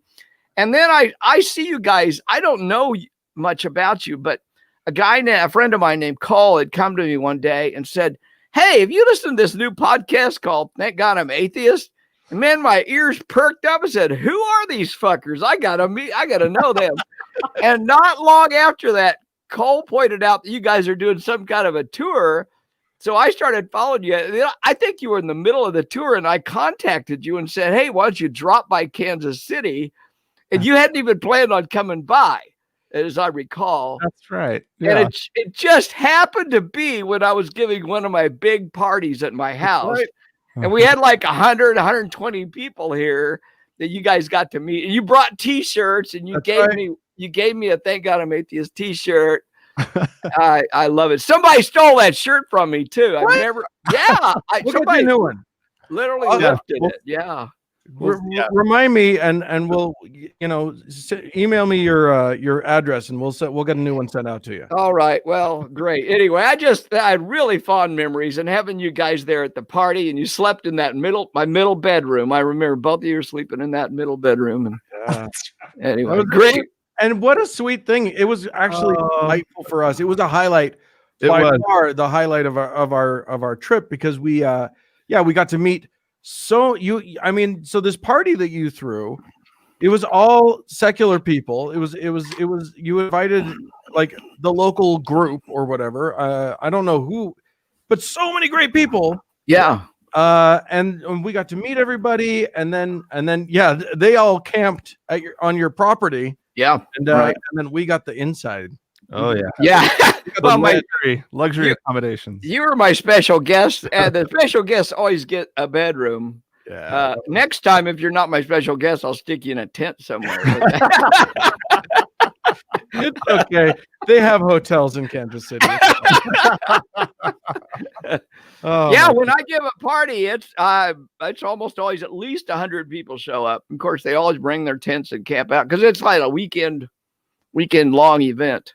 Oh, so, yeah. And it's for all atheists. Anybody wants to come, as long as they're atheists. We'll let a Christian in or two, as long as they don't proselytize. But it's mainly local atheists. Well, we've had as many as 11 states represented at my parties. Wow. 11 states. You're a brave man. 160 people was the most we ever had in 11 states. Oh, it's so much fun. It's just so much fun. It was a highlight for us, for sure. Great. Because, we are used to one very specific kind of Christians, if you can call Mormons Christians. I know, Daryl, you don't. I know.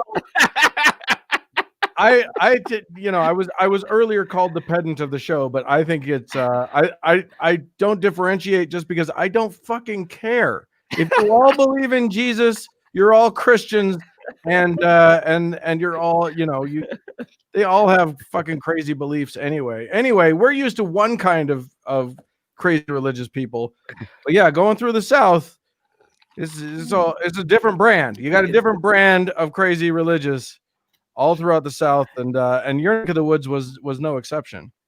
Yeah, we have just 45 miles from my house is the Westboro Baptist Church. Yeah, we stopped by there. Yeah, right. You were literally like halfway between early Mormon crazy, which is an Independence, Missouri, right? And then Westboro Baptist crazy in Wichita. Is it Wichita? No, Topeka. Topeka, that's right. Right. Yeah. Yeah. And you will be surprised, but since you were here, there's 2 new houses been built. Not built. A group bought a house right across the street from Westboro and made it like the gay safe house. That's right. And it's colored in rainbow colors. And then just next to that is another kind of bed and breakfast, and some other people bought, and they made it into like a trans bed and breakfast. Oh, I love it. I love it. Oh, the comments are loving you, Daryl. The comments are good. Well, I'm glad. I hope that means I hope that's a good thing. Yeah, absolutely. Well, Daryl Ray, Chris Lemon, you're both so dear to my heart. Please, let's. Should we all do this again sometime? I'd love it. Maybe in a better year. Yeah. Right. Dr. Daryl, I'd like to be your friend. I think I'm kind of obsessed with you. Just this short time that we spent together. Okay. Yeah, well, you're gonna have to invite Chris to your party for next year. Okay. Well, assuming parties are a thing that we can do. Yeah. Who knows what? Anyway, thanks so much for having me on. And I do. Daryl, yes. And so everybody can go to Thank God I'm Atheist / give now. and that's one way that they can give to. And you don't give directly to the Secular Therapist Project. Do we just give to the Yeah, actually, when you hit the donate button, it goes into the Recovering from Religion, because psychotherapy is one of our many programs. Yeah. Right. So Recovering from Religion Foundation, or is it a foundation? Is that Yeah. what it is? Yeah. Yes. So Right. go, everybody. Daryl's amazing. Give them some of your money so that they can support people who need support. It's the most amazing project, and I really appreciate you coming on. Well, thanks for having me, guys. Look forward to talking to you again soon. Thanks so much. Happy All New right, Year. All right. Love ya. Thank you, guys. Bye, Chris. Have Bye, a happy New Year. Yeah, likewise. It was good to see you all. Good to see you, Chris. See you soon, hopefully. Oh, Frank. My goodness, Dan. Do you remember that time in at Daryl's place? That was It was so long ago. I can't believe how long ago it was. it was kind of long ago. I definitely did not have this much gray. No, like Dan, I look at the pictures and I'm just like, what happened? Yeah. These 8 years, 9 years, whatever it's been. You know, the first videos on our YouTube page Mhm. are all from that trip. Are they still up? They're all still there. They're all still there. You guys can go back. Nose around on our YouTube Wait channel. till this is over, but then you can go and Don't find stop. the videos that we made on the fly. Yep, Daryl is definitely the collective grandpa of the group, for sure, for sure. Fantastic. Well, Frank, all right. we have another We do have another video. thing to do. I'm It's queued good 'cause up. I'm gonna pee while it happens. Okay. I'm queued up if you switch over, Chris. Oh, just to set this up. Oh. Hit You can still play. talk. Yeah, okay. Before I hit play, sorry. Because this year we lost a lot of people this year due to COVID-19, right? Right. And there's a lot of people looking back at the people we lost. It's been devastating. It's been devastating, awful. When the lists start getting read, I was listening to one that was so specific the other day on NPR. It was about jazz drummers that we've lost this year. Oh my God. And it was a list. And I'm like, how many of these lists could there possibly, like, there are going to be so many lists and so much mourning that we need to do. But we at Thank God I'm Atheist, of course, decided to do something a little bit different. Well, here's the problem. It was all the wrong people. We lost all the wrong people. Yeah, we did. So I think we need to pay not respect, but to acknowledge the people we didn't lose. Here we go. We can do this.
They're reading books to children, and it's called the Drag Queen Story Hour.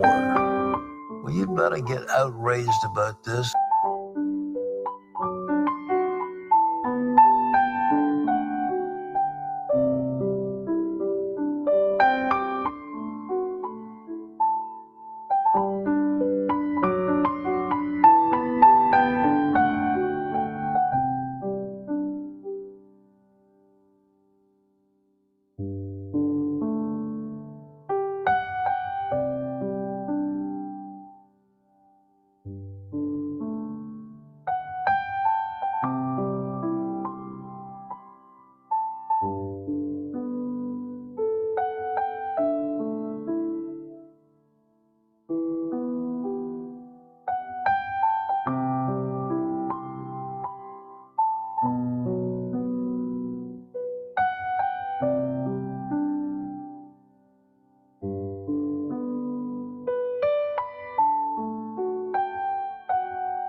Oh, Frank, you gotta unmute yourself. It's so sad.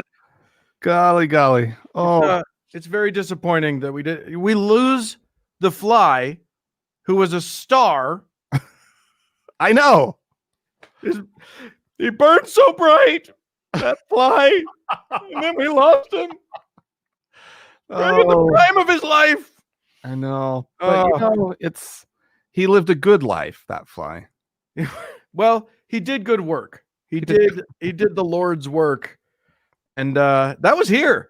That debate, that is a Utah, that is a homegrown Salt Lake City Fly. How did Rush not die? Rush Limbaugh. He's had the worst kind of cancer you can get for who knows how long. He's just running on pure spite at this point. It's just literally, it is the fuel that keeps him going. Yeah, he's gross. He's disgusting. Yeah. The music was good, Frank. I assume you composed that yourself. Yes. I pulled the keyboard out. Yeah.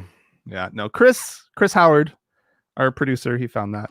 It was perfect. I just feel like, did we ever learn what happened? What the hell was going on with McConnell's hands? Did we ever get an answer to that? I think he beat someone up. I mean, like, how do you get bruised hands like that? I think he was beaten up. I think his dominatrix tied the knots a little too tight that night. I think you're right. And just like broke some blood vessels, bruised up his hands. Alice, the Hosanna shout. Why would we mourn that? We need more of that. Frank, do you remember the Hosanna shout that they did this year with the COVID? Oh, I loved it so much. That was another little video that we did. Oh my God, that was honestly one of the most amazingly awful things I can imagine. Well, you know what? We should bring on our next. We have another guest. Our next guest. Oh You've heard him on the show. You heard him right at the beginning of this show. Adam Sherlock. Hello. Can you guys hear me okay? I can hear you, baby. Adam. It's been so long. Yeah, Frank, if I may, you were talking about Mitch McConnell beating someone up, and that's why his hands looked the way they did. And I was like, who could Mitch McConnell have beat up? And I don't know why, but the first one that came to mind was Dobby from Harry Potter. That would literally be the only, just right on Harry Potter's bed with his tiny little fists. That's the only person I could think of. He beats up the entire country. That's who he is beating up. You know what, Dan? That's completely fair. He does beat up the entire country. Hey, Adam, hi, you guys. Hi. We need to say who you are, because here's the thing. Yes. You are a voice of this show, but it's been a hot minute. It has been a hot minute. It has been a long, hot minute since I've been on the show. I'm so happy to have been like the voice of God, if I may, for the show. Makes me very happy. And thank you for doing it. Yeah. It was so much fun, and it was so good to talk to Chris Howard. There's so many of you guys I have not talked to in such a long time, and it's fantastic. It's so nice it feels like coming home. One of the things that I remember, Adam, that you did for us, you had created a produced piece about ghosts, and you let us play that on the show. Yes. Remember that, Frank? Whoa. Yeah. That was a long years time ago. Yeah. This show is many years old, but that was a highlight for me. I loved that produced piece. Oh, thank you. That was I feel like, and I feel like I've talked to you guys about this before, that I'm one of these people that is atheist bridging agnostic just because I wish that some of the shit that actually scared the hell out of me was real. Because I'm like, the world would be such a more interesting place if some of those kinds of stories were like, oh my God, then what? Right? Like, I just love that kind of thing. So like, I always kind of couch myself in this spot of being like, yeah, but really late at night, I start to believe in things that otherwise I wouldn't when all the lights are off in the house, Yeah. It's the truth is that the monsters that actually do exist are fucking Mitch McConnell. I know, but now world with terrible monsters, but Yeah. they're not cool. Right, but now imagine that he was this like corporeal, like ghostly vapor that was chasing you around with his little wounded hands, Are like you through telling your me he's not house. that? Well, I just mean like, you know, in a personal kind of a way, Yeah. not in like a bureaucratic way. Maybe it's not as scary. Never mind. I take it all back. Yours is scarier, Dan. Oh my gosh. It's funny because we know you, Frank, because you and Frank used to work together. We worked Yes, together. we work together. Adam still works at the place that we worked. Yes, together. yes, I still do. I still Yeah. do. I hung on. It was And a moved neat, up the ranks too. Yeah, I did. Are you- I'm like in You're all- charge of stuff now. It's very scary. You're Very scary. Use a fancy pants is what you are. That's right. But yeah, actually, this show, I don't know if you know this, Adam. This show got its start. We recorded after hours using equipment from that work. I do know that. I do know that. Yeah, the inception happened at the studio. That's right. Of that place, which is like, yeah, it's really funny that like, I mean, how long ago was that, Frank? What was that, like 10? It was 9, 10? in 2012. Okay. So Okay. yeah, like about 8 years ago. Eight and some change. It was 11. I think we started at the end, Yeah. towards the end of 2011. Yeah. Wow. And look at this. Now it's all live streamed in 2020, and you guys are in what, hour 2? Is Yeah. this the second hour? Yeah. Yeah. We're rounding on the for home on hour number 2. Yeah. My God. Celebrate our central time zone. It's coming up right now. Oh yeah, and that's right. We're on the hunt. What do you got, like 5 more minutes or 15 minutes? 15. Okay. 15 minutes. Yeah. Well, Adam Sherlock. Well, I'm curious because when Adam and I were talking on the phone, Adam had a nice, interesting take about sort of what we've collectively been through and like where we're going and everything. So I just kind of want to ask Adam to kind of talk about like his hopes. What are your hopes, Adam? And what's kind of on your mind as we're heading into 2021? Yeah, I know. And you and I hadn't, I mean, I feel like we hadn't talked in probably like 3 years or more. Yeah. And so you were like, what's been on your mind? And then what I rattled off when I got done, there was what I'd like to refer to as a pregnant pause. Then at the end of it, Frank said, well, that's longer than 15 minutes. Which, if nothing else, means I need to be a guest on the show again, because it was way longer than 15 minutes. So I'm going to leave that as a sidecar for the time. And I would say that if I had a wish, if I had something I've been thinking about, it's that people could be more frugal with their belief systems in 2021. And by that, I mean that we have seen in the last year individual beliefs that like border some like Bigfoot shit, right? Where it's just like you think about, like, they saw like the furry humping thing like move through the forest, and they're like, it's fucking Bigfoot. And it makes perfect sense because he's an ape, and and if any salient, like, sane person sees that, they would be like, well, of course it is, and it's probably a guy in a suit.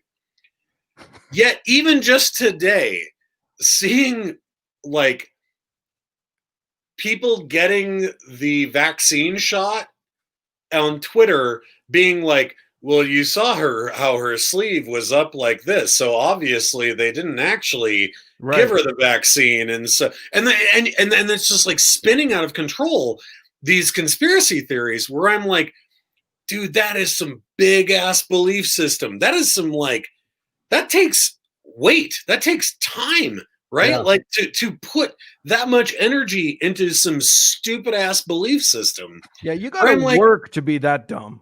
Yeah, and I'm like, And it takes energy, right? It takes like human energy to believe in something that fucking stupid. Yeah. So to me, I'm just like, let's all take a huge step back in the things that we've decided to believe in and just save it.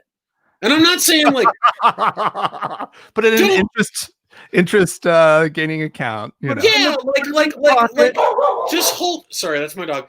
Just hold on to it. Like it doesn't all have to go out all the time, right? Like again, somebody commenting right now, QAnon, another thing. It's like you don't have to blow your load all the time, man. Just like hold on to it, do some reading, and then come back to the table and say, well, I had 8 crazy ass ideas, and I've decided to believe in 2 of them. Like just cut back. Tax yourself, right? Yeah. Just tax yourself. Pull it back a little bit. Like I like it. Here's the thing. What I love is I was reading some research that has been done on sort of the conspiracy theory mind. And what's amazing about it is that if you're really conspiracy theory minded, what you're into is just rejecting the main story. You're not into whatever the story is that you're choosing to believe. You're into rejecting the accepted story. Right. Because because if you do that, now you're part of a smaller, more exclusive club, right? You're like, oh, you're special. Yeah, I know all you sheeple have believed into blah, blah, blah, blah, blah. But I know that X, Y, and Z. Right. Which is why, like, I think that they should have, like, the way to have gotten the pandemic under control would be like to send this out to everyone, but to tell everyone, you guys are in the know. Yeah. We sent you these masks, and not everybody's going to have them, but you're pretty special. We sent you one. And then you do that to everybody. So everybody thinks, and so then like when they're walking down the street and they have the mask on, they see other people and they give them the wink, right? They're like, oh yeah, you got a mask. And it would take them until the pandemic is over to figure out like, oh shit, everybody got the mask. Yeah. Oh my God. I remember when the masks were first starting, when we were first doing the masks, and a lot of people didn't want to do the masks. And some people were like, yeah, we're doing the mask. And I had a moment where I went to a store and I looked at a guy who wasn't wearing a mask, and he looked at me, and we made eye contact. And I realized in that moment that we had exactly the same thought in that moment, which was just idiot. Both of you.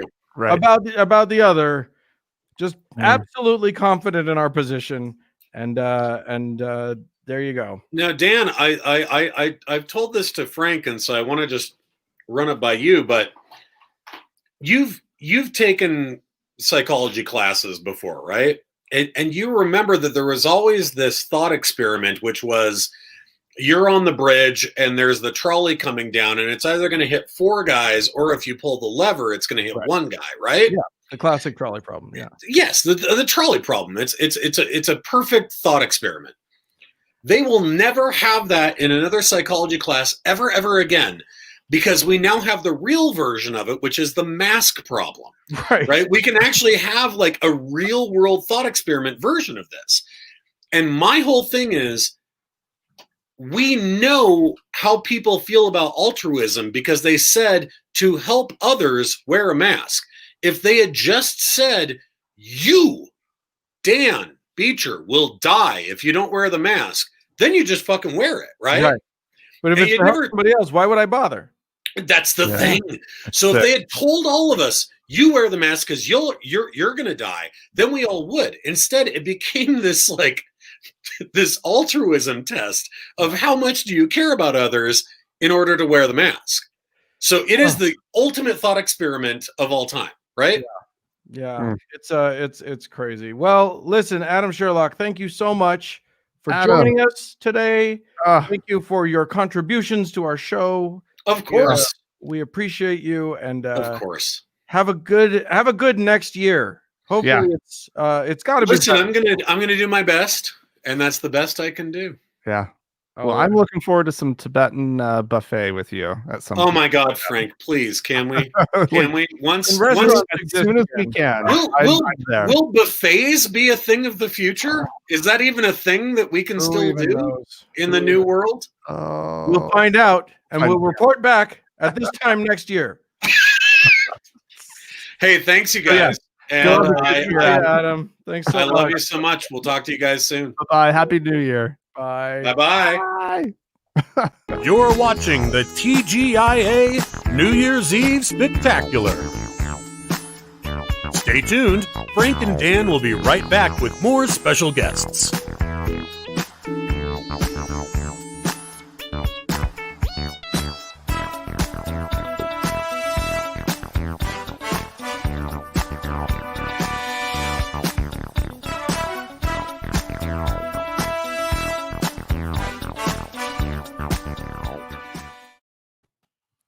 Oh, We're hey. back. And Can you put live. Can you put the There's hold another music guy back on? here. Yeah, I was rocking out to that music. It's like that old battery commercial. You guys remember that one? That's an old one. That's back Yeah, when your you're- phone had a weird battery, and the guy was like, his car is like stranded, and he pops the battery's dead. He pops it in his phone, and he calls the towing company, and they have hold music, and he's like, put that hold music back on. The idea is like he's so confident in his battery life. Oh, He's yeah. not even. He's like, I'll dance the anyway. Do that. Remember that one? That's an old one. How's it going? Thomas. Good. We've never. Yeah. This is a groundbreaking moment. Yeah, I have Because- literally no fucking idea who you guys are. Sorry, no, I'm just kidding. No, because you've never been on our show. We've never been on your show. Yeah, I know. And one of you has a hype man in the background or some sort of. Yeah. Yeah, that's awesome. Or I don't know if it's a Pulp Fiction situation. I don't want to. You I don't want to judge. Don't Whatever judge. that is. Pretty sweet. Just enjoy it. Just enjoy the match.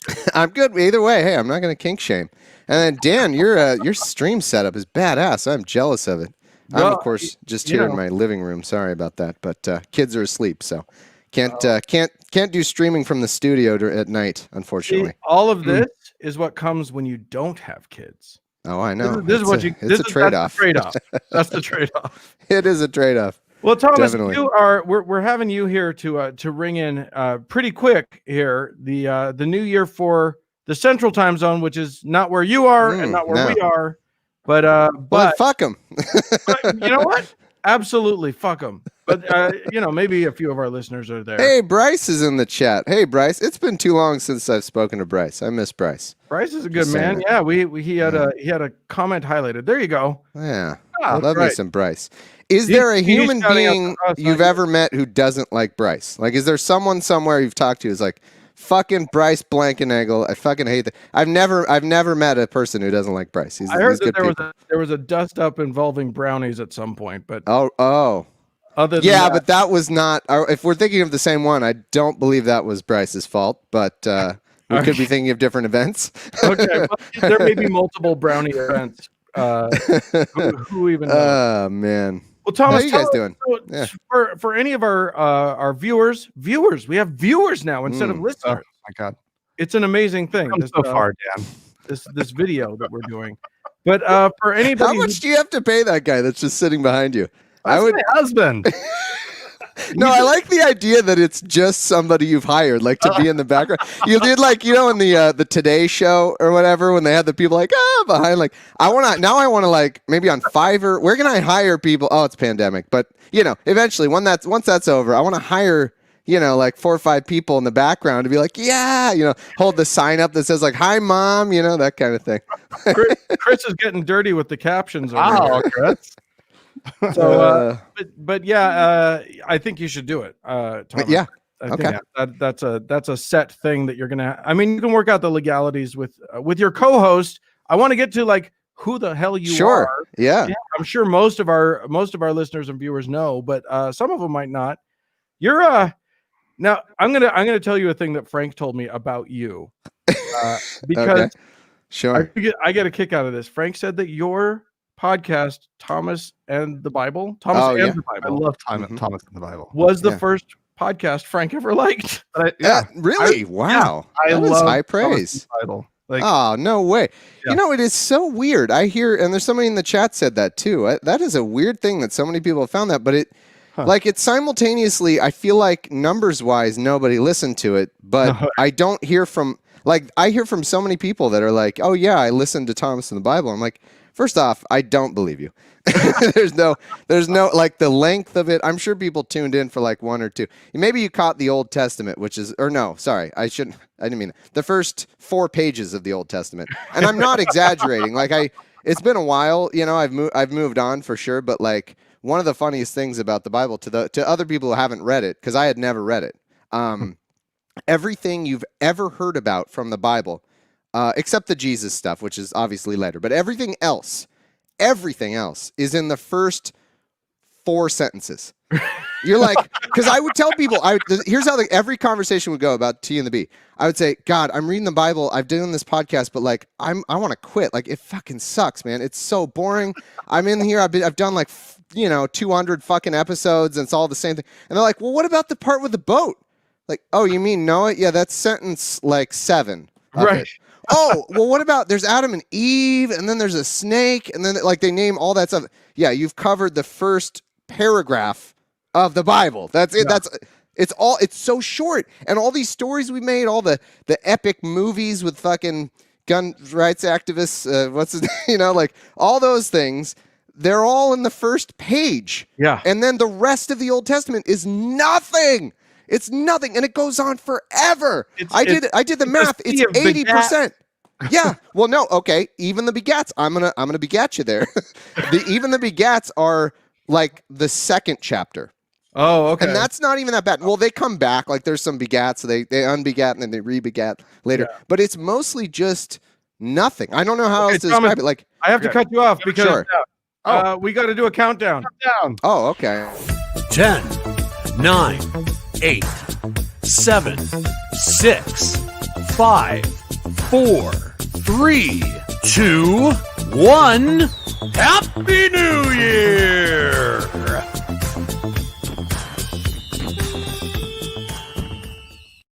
I can't. Nice. This stream rules. We're opening our second bottles here, everybody. Oh, wow. Second bottle of Cooks. And I'm on a Ballatore Gran Spumante, which sounds really fancy. You guys are either really dedicated to your fans in the Central Time Zone or just really dedicated to drinking. One way or the other. You're like, why, it's New Year's somewhere. Let's crack open another bottle. That's right. This is the one time that we can do that. Woo! Hey-o. Oh, here we go. By the way, my champagne flute for this evening is real crystal, as my wife will tell anyone who happens to hold this glass. So wow. That's the thing. I would take that as a sign, and I'd be like, I'm putting it down now. You are telling me I'm not worthy to hold this. That must be what that's about. No, she's just telling you to ding it. If you ding it, it'll have a nice do the thing where you do the. Totally you can do that. Mm-hmm. Yeah. So we were talking about your first. Was that your first podcast, Thomas? Yeah, that was my first podcast. I was blabbing on about that, and I ruined someone's New Year. They're like, he fucked the countdown. It's over. No. We had the countdown. You can't fuck the countdown. We had that. It was clearly 12:01 when he did it. It's just 2021's ruined. Mouth. That was your first show, and you just read through the whole Bible. Yes, and just commented. Yeah, very much that. 260 episodes. I finished in 2016. I want to say it was I looked at it the other day, and I think that's right.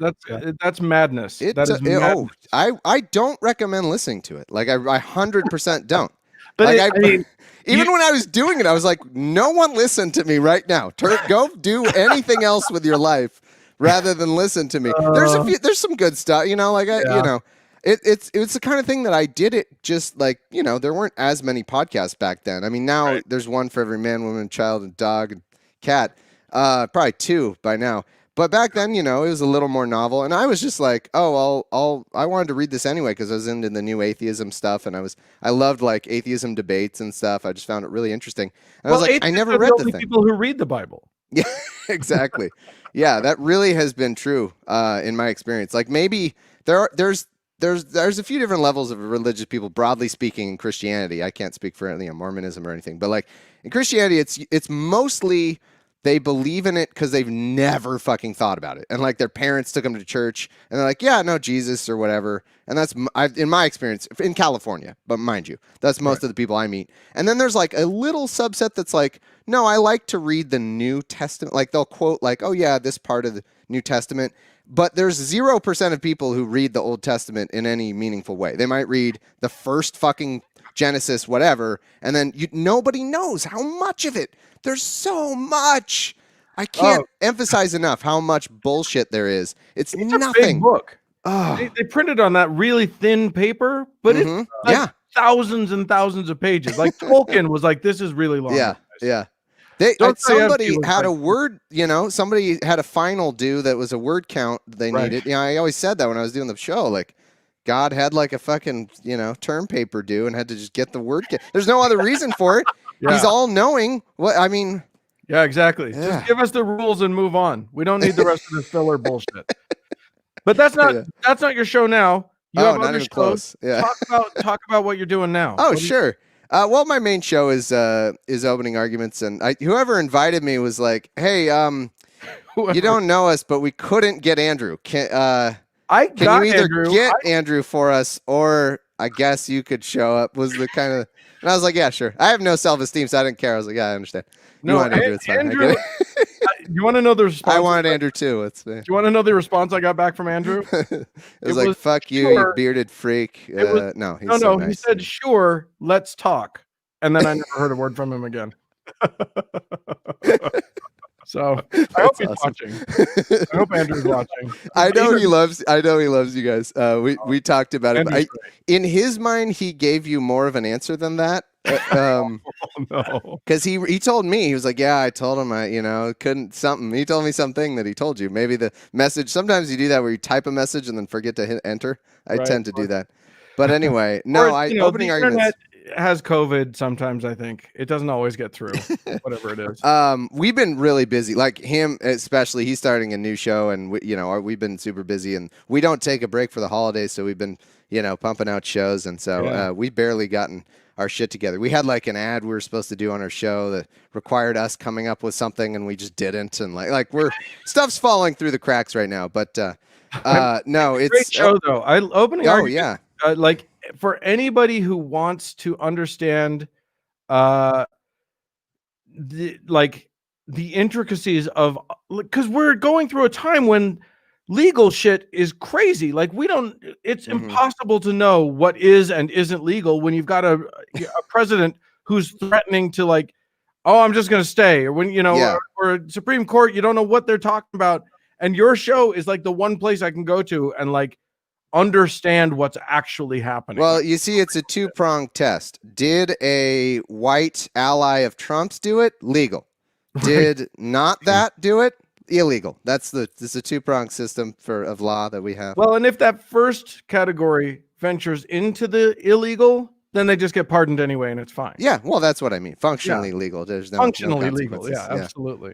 But I'm glad to be. I don't care about the new year. I don't want to harsh your guys' Mel. We're doing literally a whole show about this. Yeah, no, I'm here to say the new year for me is January 20th. That's all but this, it's fine. I'll pretend in my mind it's January 20th for a minute when we celebrate together.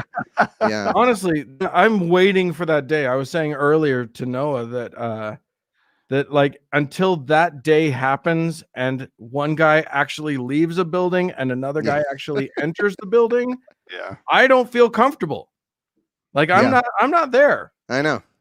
I know, like intellectually, I know we're past that. Like we are fine. That's one of the good reasons to listen to opening arguments is Andrew explains all that. And I was pretty worried, but fortunately Biden beat Trump by enough that it just wasn't even close. I think they would have stolen it had it been close enough. They would have found a way to do. But it turns out somewhat we have a system. Like we don't have Andrew was like, the system works. I'm like, no, that's too far.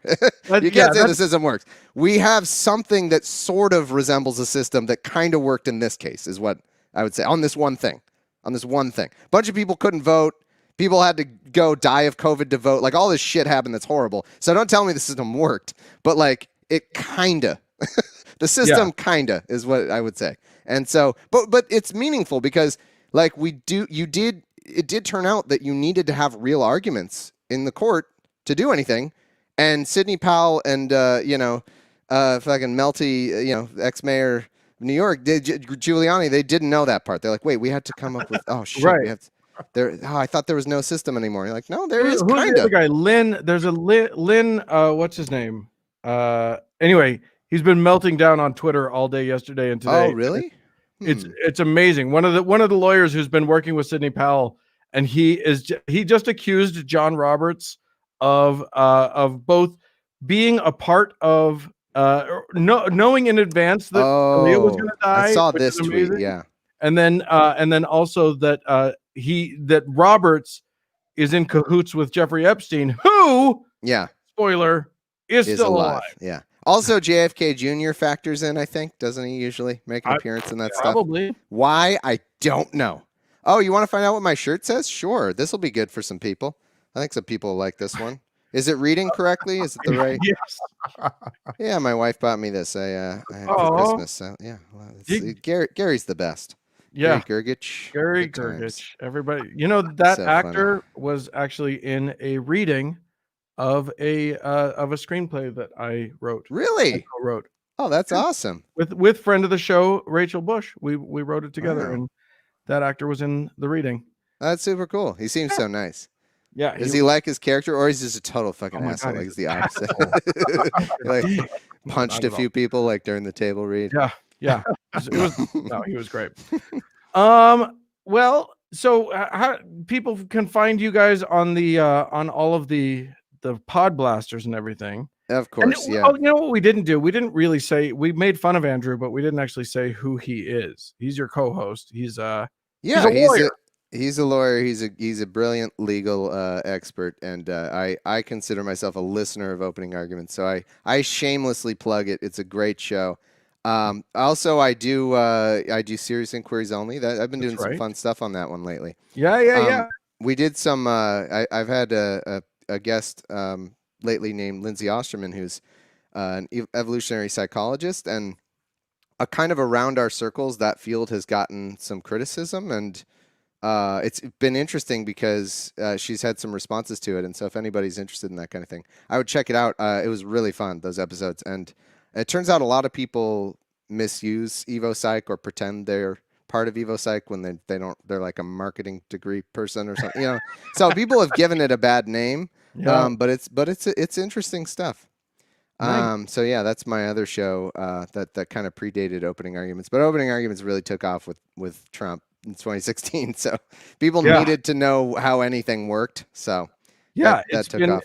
It's been a shelter in a storm, really. Like it's been the thing that like has helped people understand what the fuck is really going on with the law. Not that it helps, because like we can't do anything about it really, but it really was just keeping track of like, okay, so next time we have a country, this is how it should have worked. Kind of. Some of it was that, unfortunately. No, a lot of it was really good though. Like for example, knowing why like the Muslim ban didn't work the first 3 times, but worked on the 4th time or whatever it was, 2 times. Like stuff like that, where it's like, it is very useful to know why it got struck down a few times, but ultimately that was just by sheer incompetence on the Trump administration, because the law was very clear that he actually could do it.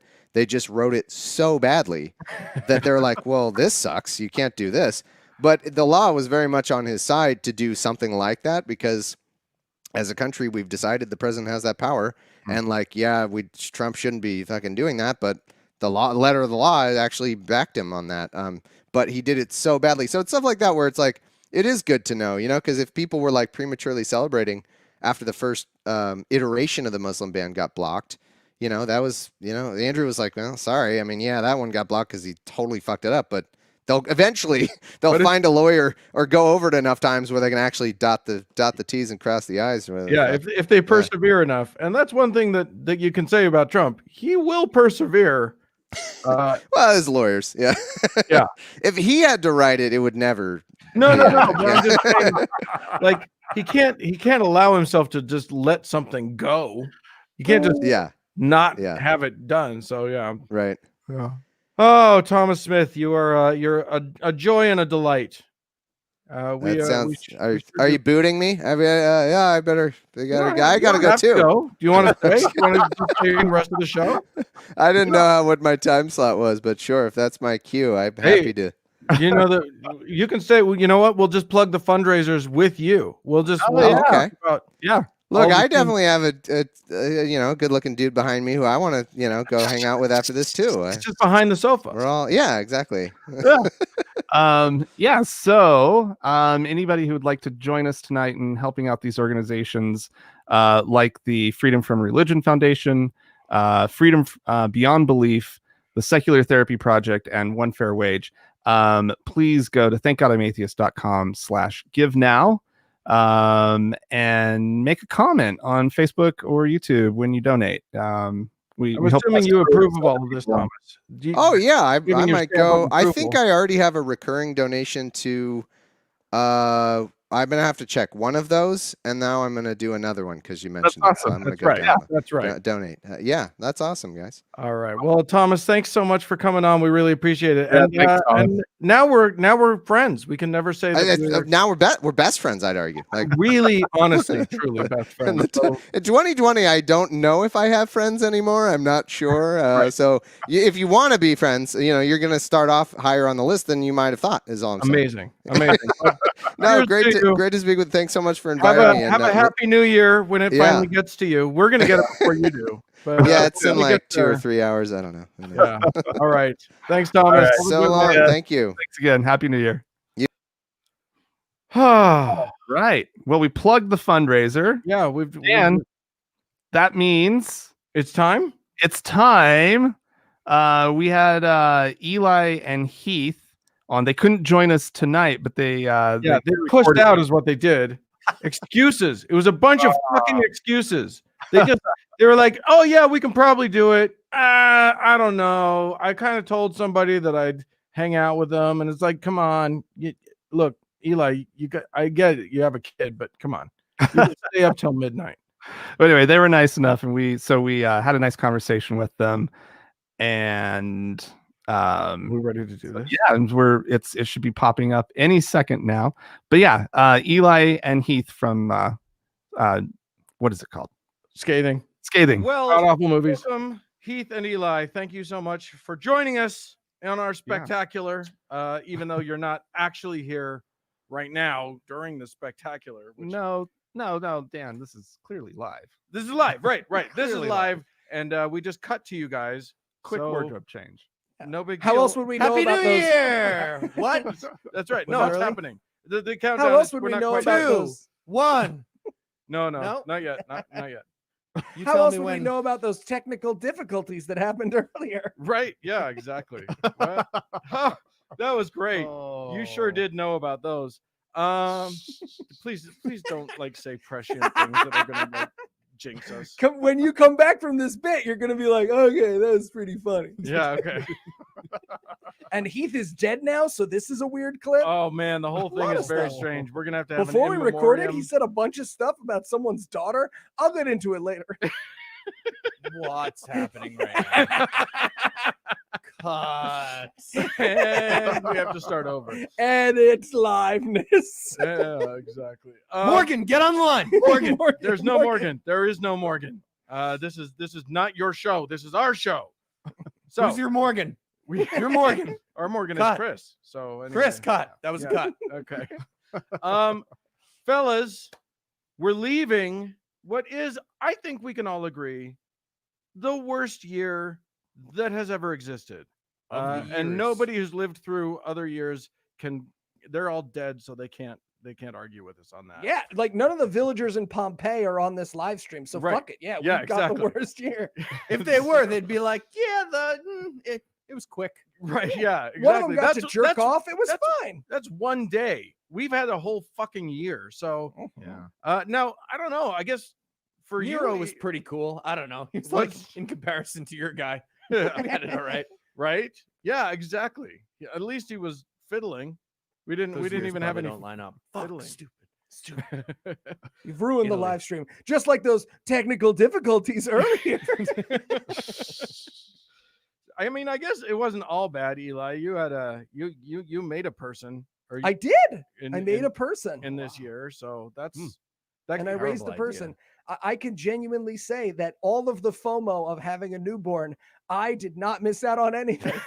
You know, usually you have a young baby and your friends are all out and partying and you're stuck at home with the baby. But no, my friends were like, please FaceTime me your baby. I just need something from the outside world.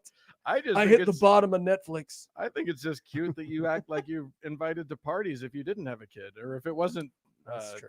2020. So that's fun. So many times. Zing, buddy. I zinged you is what I did. Face. Yeah. You're devastated right now.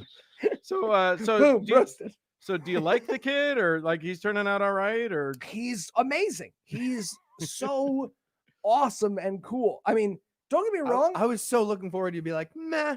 I don't know. Okay. He's okay. It's kind of shitty. Kind of doesn't That do said, anything. They don't Takes a tell mulligan. you what is hard about having a kid, and they should. When you're about to have a kid, they're like, I hope you're done sleeping. That is not the issue. I did coke in college. I am done not sleeping. What they don't tell you is that there's a soft human who will die instantly if you fuck up. Yeah. And should you have an anxiety or depressive disorder, that is its moment, right? It's The Rock using guns at the end of the fucking thing with Stifler. What's that movie? American Pie? No, with the gun. That's the The movie Rock, with Stifler. The Rock doesn't use guns, and Stifler's in it. The stream is telling us right Sean now. William Scott? Yeah. Sean William Scott is in it. The Rundown. It's like The Rock using guns in the rundown of anxiety. We got there. Yeah. I like it. We nailed Apt reference. And oh, they're loving the rundown in the chat right now. They're mad at you. They're so mad. And not just because of that stuff you said about that lady's daughter, which is really cruel. Because kids, clean cut. Dan, come in, clean sentence. Go. In 3, 2, 1, and we're back. Perfect. Wow, Heath, you did a little your video went a little wobbly just at the right moment. So nobody, he pushed the button that CGI's him in so he can come beat the shit out of me in these instances. Oh, so what are you at? You're at 1, 2, 17, 15 podcasts that you guys do at this point? Too many. How many shows do you guys do now? Scathing Atheist. 5 regulars. 5 regulars. Right. And then a bunch of irregulars? Yeah. That's right, Eli. This many. This many. 5. Oh, it's hard for podcasters to be on video, isn't it? So you got Scathing, you've got God Awful Movies, you've got a Skeptocrat, you've got help me out here. I'm Citation Needed. D&D minus. That's right. Which, by the way, I haven't listened to D&D minus yet because I don't really know how D&D works. I played it when I was literally. Oh, do you want to play? Do I? Yeah, I do. Right now. Are we gonna play right now? Who's DMing? Frank, you're the DM. You are Lord of Splunskdabor, the Orc of the Dragon King. Dude, I did play like in the 80s before you guys were born when it first came out. I was like I was with all the nerd kids and we did play a little bit. But I never really got into it. So sell me on it. Should I come? Should I play? Are you inviting me on your show? Is that what just happened? So I feel like I did, and Eli was like, that's kind of my thing. I didn't say you could. Chris, I'll trade you the overweight little girl for the D&D minus. I feel like Eli, you're the overweight little girl that we're talking about. Well, certainly on D&D minus, I'm the overweight little girl. Well, the good news about D&D minus is that most of the players don't know how to play D&D either. So okay. You will not miss out on anything. So are you the DM? Is that what happened? I am the dungeon master. And this is the first show that I edited as well, which is why it sounds significantly worse than our other show.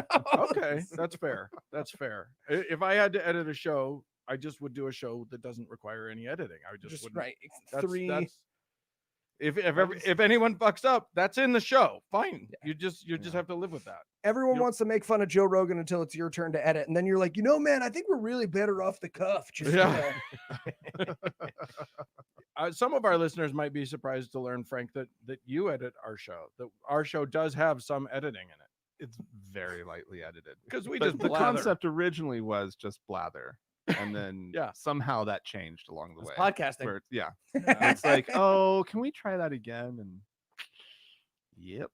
Yeah, I mean, you So can do whatever you that's want. my This is all job. staying in. Yeah. Say the same thing again. I generally just leave stuff in, but I do like there are moments when we have podcasters on our show where if they're used to editing, if they're used to a heavily edited show, I love it when they'll take another run at a joke, not realizing, oh, we're not cutting that that out. first one's in too. You've just now done the same joke twice. So And can I tell you, as one of those podcasters, there's nothing more fun than listening to an appearance where you have to break character and be like, actually, I thought that was really funny. Give me a sec. I don't want to interrupt you. And they leave it into the show. Like, I was like, oh, should I take your fucking mic into the bathroom with me? Here, I make a poopy. oh, this is fun. We're looking behind the scenes because you guys, your shows are all like, you guys take a lot of time with your shows. We're way too lazy to do what We you have guys two crazy people at this point. It goes through the filters of two crazy people. I know. We have a sound nerd who goes first, and then Noah. Noah goes post sound nerd. Yeah. Yeah. And you guys so you guys actually do, first of all, you script everything. Like probably not in D&D minus, but like in Scathing and God Awful Movies, like you guys have a fully scripted show, which I think is nuts. Because in Scathing we do. Yeah, God Awful Scathing is pretty loose. But looser and Looser, Aristocrat random scripted. notes. I don't know if you know this, Heath. I've been on God Awful, so I have seen that you guys have lots of things written out, is what I'm saying. Yeah, lots of things writing. are written down. Absolutely. Yeah. I just I just go off the cuff because I'm very, confident doing that kind of thing. You are Heath, hilarious. do you want to do another off take the of that? You coughed. Sorry, one more time. I like to go off the cuff a lot. Me personally. Yeah. Actually, let's take a third run at it. Yeah, really hit Me, the rocks I, there. you got. Frank? It's off the cuff. Anyway, I feel like one of you guys were saying something. Go ahead. we were talking about scripting.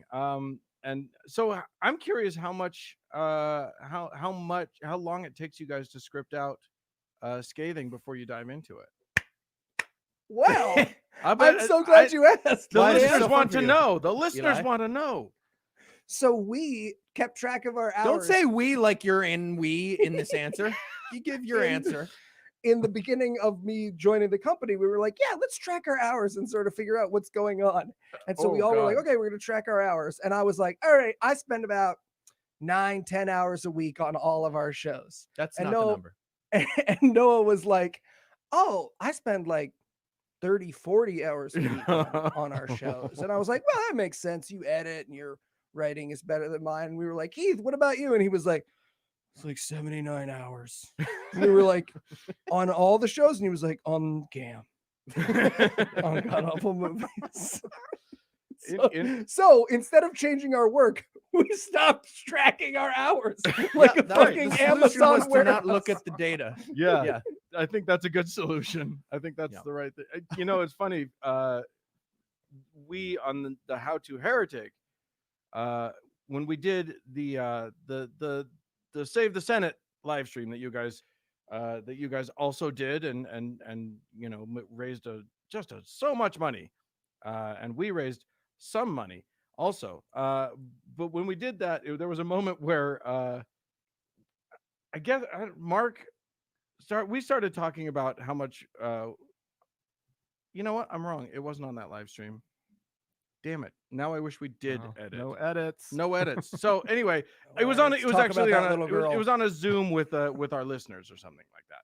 So somebody asked how much time we spend each week on our show, and the thing was, and Mark threw me under the bus. We had never ever done a data track of that, and then Mark was like, "Well, I feel like I'm somewhere in the middle. Doug does a lot of work, and I do a pretty large amount of work. So blah blah blah." And I was like, oh, so I guess I'm the one who doesn't do any work on the show? How did that happen? So anyway, even if you don't track the hours, somebody thinks they're tracking the hours is what I'm getting at. Yeah, I mean, the quality is pretty obvious. People have heard my jokes versus Noah and Heath, so they're aware of who's only spending 7 hours a week across all of our shows. It's the one who spells peach with 2 E's. Well, hey, you know what? It gets the job done.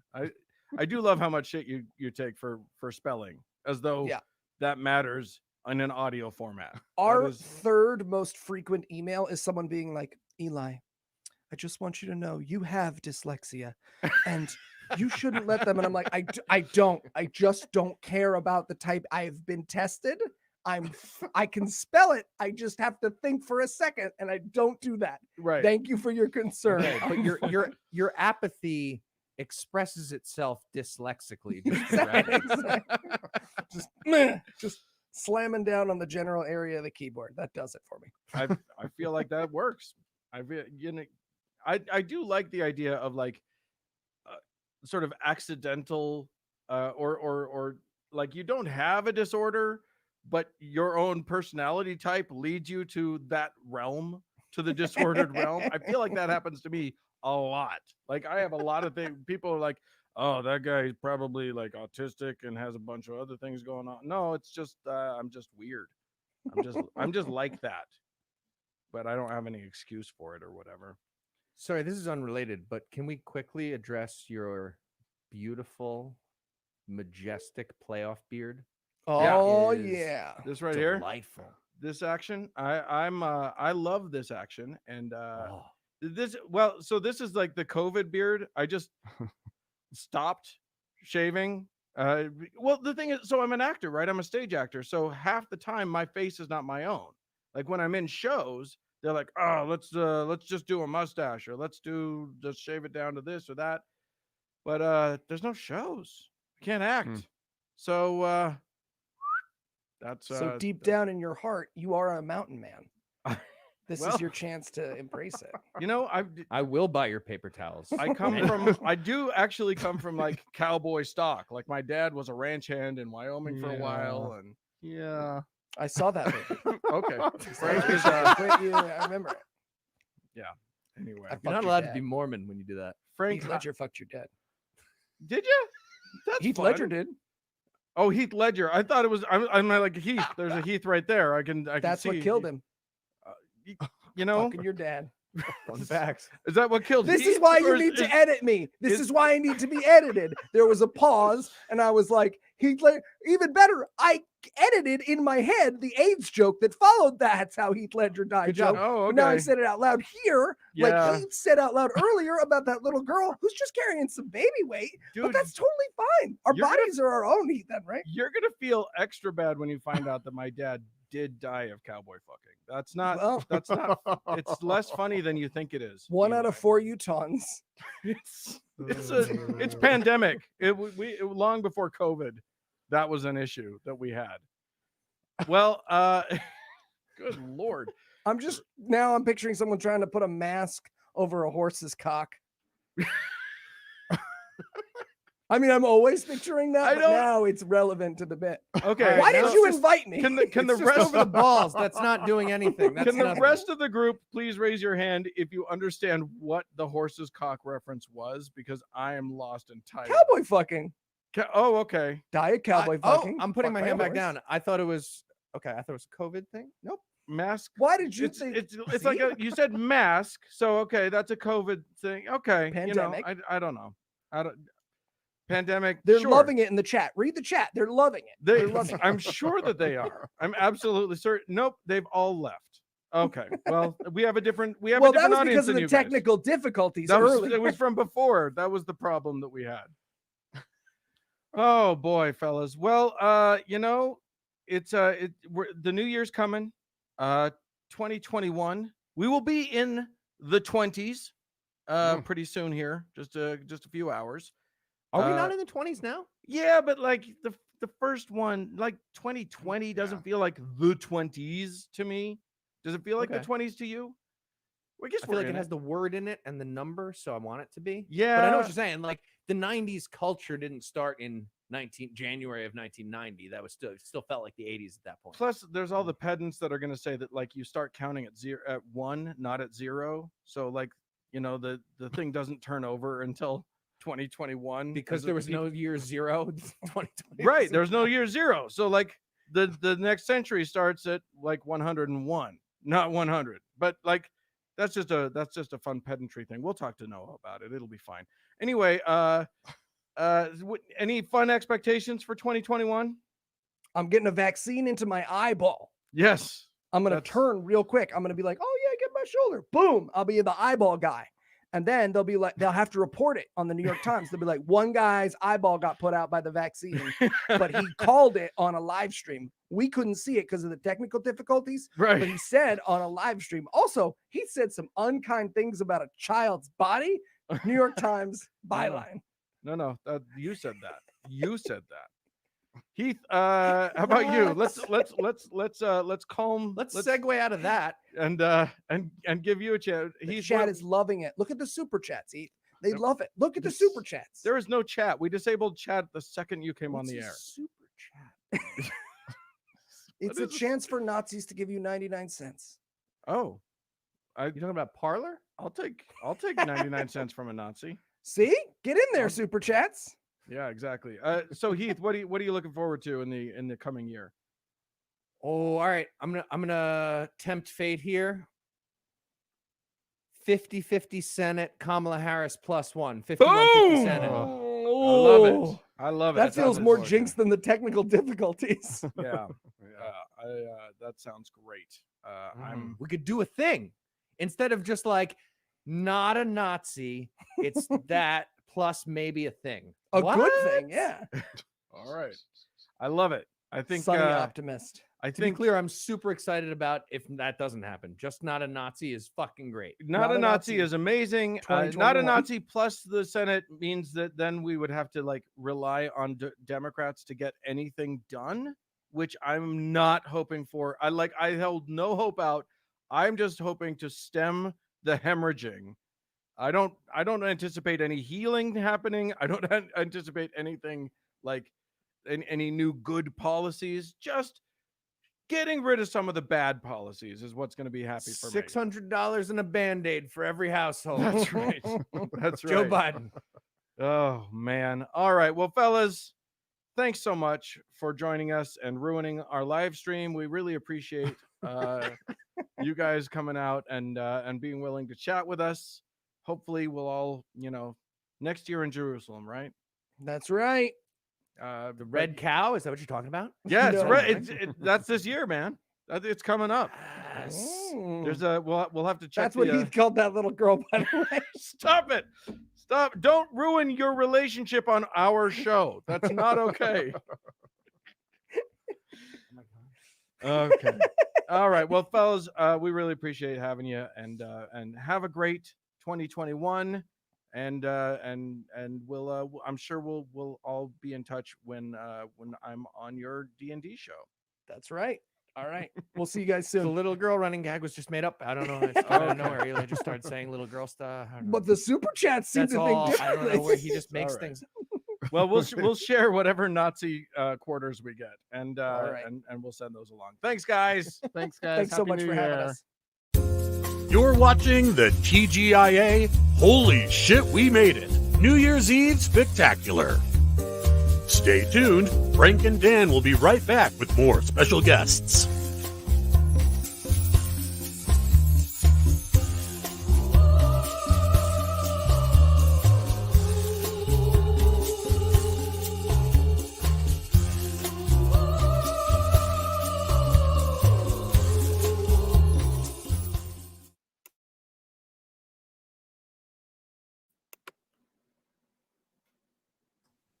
Unmute. I'm Oh, here. Frank, that was delightful. And guess who we've got with us? It's you say it, Frank. It's Donnie from Shasta. I'm here.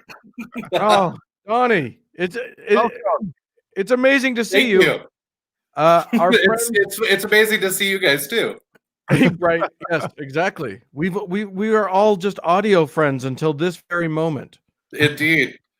So, And in this era of COVID, it's nice to have some interaction in any way, shape, or form. absolutely. Well, Donnie, the reason that we have you here, keen listeners to the podcast know your name and voice because you've called into us a few times, and we're always just delighted when you do. It's just so much fun. Your So, show gives me great joy as somebody who was raised in Utah, especially in Orem. I get the hugest kick out of listening Forum. to this podcast. Wow. Yeah, forum. That's a That's tough one. that's a rough pull right there, man. Oh yeah. My Uber Mormon family loves their gay tattooed pierced bald son. Yeah. Sometimes it works I hope out. that's true. So Right. Well, so one of the reasons that we have you on here is that you call with delightful stories from the front lines of restaurant serving. Is that right? Oh yeah, I've about 22 years now. I've been waiting tables. I've lived in 16 states and 4 countries. It's one of the reasons I do it. It's given me an amazing amount of freedom. I tend to pick out a national forest somewhere and move to a town I can make some money and explore the crap out of it. And then when I'm done, I find another national forest and move there. I love it. That's How Wow. delightful.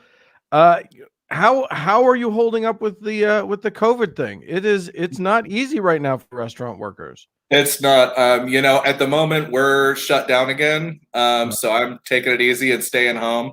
Over the summer, I got to tell you, the era of COVID was kind of nightmarish in one way, and then also really cool in another.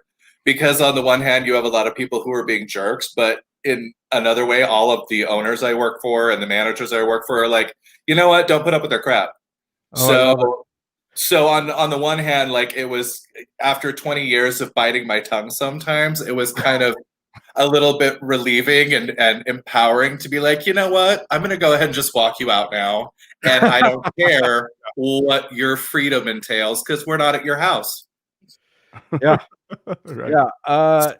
So It's a rough, it's a crazy thing. People are being jerks to frontline workers. It's in insane. restaurants. Some of the stuff I've seen people do, like coughing in people's faces or even reaching up and like trying to pull off some of my servers' masks I'm like, you shouldn't touch my face ever. But Right. especially during a pandemic, why would you reach your hand towards my face? Well, I could only imagine that the people who are showing up right now to eat in a restaurant, right? Like I know everybody's taking a lot of precautions, but the ones who are showing up are probably the ones who they're probably the worst of the worst anyway, right? Like they're probably the ones causing problems on a good day, right? In a good year. And now that's all you got, right? Well, in a way, like it goes two ways. There are some people that are traveling specifically for business. Other people are locals that are out trying to support our business. And the restaurant I work at is mostly patio space. So our summers are crazy. And we were able to spread everything out. And all of my staff is really conscious. And the people that we were serving, by and large, were pretty conscious and kept their masks on and would follow instructions. But the people that wouldn't were just awful. Yeah. Like Karen doesn't even apply, asshole applies. You know what I mean? Like Right. it gets to spitting in people's faces and screaming at the top of their lungs. And one guy even threw a chair because I asked him to put a mask on to go from the table to the bathroom. And it was just bizarre because a part of me, I was offered the chance to not go back to work over the summer if I didn't want to. My boss wasn't going to hold it against me if I didn't. Wow. But I also know he needed me. And I am a very outgoing person. So I did my job. Plus I'm 6'2" and about 240. So my coworkers really like having me there because I don't have a problem walking up to somebody and grabbing them by the front of their shirt and frog walking them out. I was a bartender for years. Oh, and I love it. I haven't had to use those skills as a server until this year. Like until this year, it was always drunk people I had to deal with getting out of the building. This year, it's just random Joe Schmo who all of a sudden out of nowhere is blowing up in your face about their rights. And you're like, do you own this building or this business? Because really, when you're in a private business, like your rights mean, as long as we're not discriminating against you for some particular reason, your rights mean about exactly zero.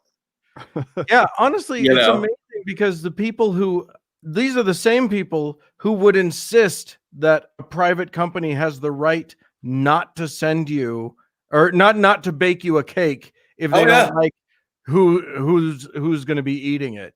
They would be totally fine with people like me not being welcome in that business. Right. But when the shoe's on the other foot, there's just not even any recognition that there's something wrong there. You know what I mean? So one of the reasons that we wanted to talk about this was because one of the organizations that we are championing now at thankgodimatheist.com/give now is One Fair Wage, which benefits unemployed restaurant and hospitality workers like yourself, people who are shut down, people who can't work. It's not their fault. It's an important thing. It is, and I know that my boss has been making sure to the owner of the restaurant I work with has been making sure to donate and drum up donations for. I don't know if One Fair Wage is one he's doing, but I know he's working with one group to help promote people donating at a time like this because he's in a uniquely interesting position where he actually has the opportunity to close our business down with little effect to his own personal pocketbook.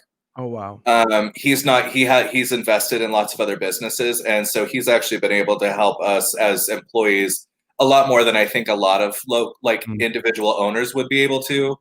And so I feel really lucky to have him as my boss. And in fact, we're voluntarily closed. We could be serving outside, but he gathered the staff. There's only about 15 of us total, and we all talked about it. And lots of us have, family who are high risk and who are also, during the time when the flu season comes around and there's really no way to really socially distant when it's snowing outside and you might have to shuffle people around.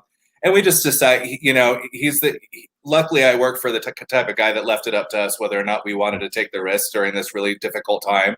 And, he also has helped subsidize us, in ways like I know that a couple of my coworkers, the unemployment didn't quite make up the rent a couple months. And he's like, you're coming back to work next year when the vaccine's out. He's like, so we'll just deal with it then. And so, I feel lucky in that aspect, but there's so many people that are struggling right now and a lot of places that are never going to reopen. Yeah. No. Well, you're doing the Lord's work out there, and I try. I hope that someday soon, Frank and I can make it out to California and visit you. And I would love that. I would love to take you up on Mount Shasta and show you some of the places where the people are up, like the tourists that come here think that there's a entrance into an alien city in the mountain. Oh, not even kidding. I want not that. even kidding.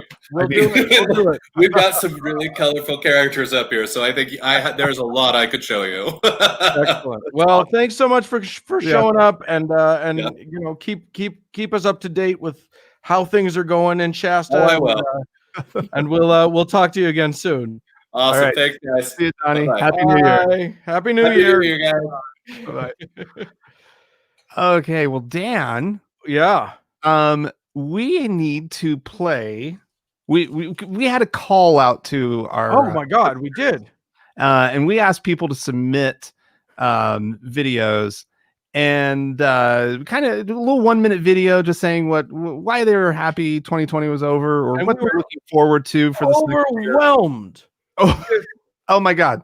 The submissions. You guys came through oh my God, to the tune of 2 of you. I think were there 2 videos? We got 2 videos. Okay. So I want to just thank another voice from the past. We've had a couple of those on the show tonight.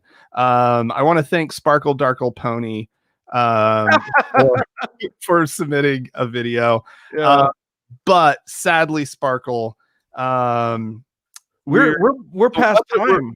We're the one that we're gonna pick as our favorite because we said that there would be a winner. Is a video from Imaginary Lloyd, who is also a very faithful listener. So let's just go ahead and play that one. Hello to the audio uncles and Uncle Frank from the TGIA New Year's Eve Spectacular. This is Imaginary Lloyd, aka the Snail Bunny, aka whatever other stupid name you can come up with for me. I don't know. I don't really worry about it. I'm here to wish you a happy New Year, surrounded by examples of woo and imagination, because my family has given me all of them. And I want to say thank you all for doing what you do, because I wouldn't be half the half the mind or the intellect or whatever that I am without you. As far as 2021 goes, I look forward to it because it's not 2020. So thank you all and have a good new year. I'll see you there. Oh, imaginary Lloyd. Thank you so much. Happy New Year to you. Happy New Year. Let's bring on our next guest. We need to get them on. We're late. We're running late. So bring on the uncles. Uncles. We need uncles. Where are the uncles? They're somewhere. I need my uncles. There's uncles somewhere. Uncles. Dig through the rubble of the internet. What? It's the uncles. The uncles. Uncle Mark and Uncle Doug and Uncle Jesse was in there for a second. Here's Uncle Jesse for yes. Oh, how are you boys doing? Wow, it's a little late for us. We're good. How are you guys? Oh, just peachy. We've been going for 3 hours now. I was excited not to see myself in the not in memoriam. That was. We're glad you're here. Thank you. Me too. Uncle Doug, how are you, buddy? I'm well, thank you. Thank you so much. Oh. Frank, I don't know if you know this, but there's a 15-year younger version of me sitting behind you. He's right behind you. Seriously? Far handsomer and skinnier than me, but there I am. There you go. Yeah, Frank, you didn't know you married future Doug. Wow. Not so bad. Guys, we're 10 minutes from midnight in the most important time zone in the world, Mountain Standard Time. Mountain Time Zone. This is the one. This is the big one. This is the one we've been waiting for. We are the Gen X of time zones. Nobody knows we exist. I gotta text Andrea to bring me another bottle. Yeah. We've got our. a very Let us special know when bottle. you're ready. Yeah. Okay. Well, we got about 10 minutes ish. But yeah. I've saved the best for last. My husband behind me. He actually has a speaking role. I don't know if that is something that matters to you, but I think that's important. Look what I got. Everybody, look. Okay, this is Andrea and this is Kate. And both of them have appeared on Thank God I'm Atheist. Kate has been a co-host. Andrea was on just one time, but we should have you on more. I don't know. Yeah, we honestly should. As a former Mormon with a big ass gray beard, I think that you having two women in the room with you right now is kind of problematic for our issue as Utahns. But you do you.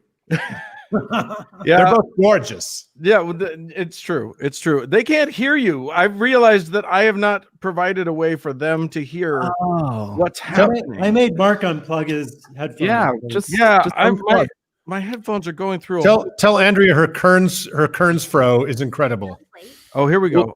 Andrea, you've been told that your Kearns fro is incredible.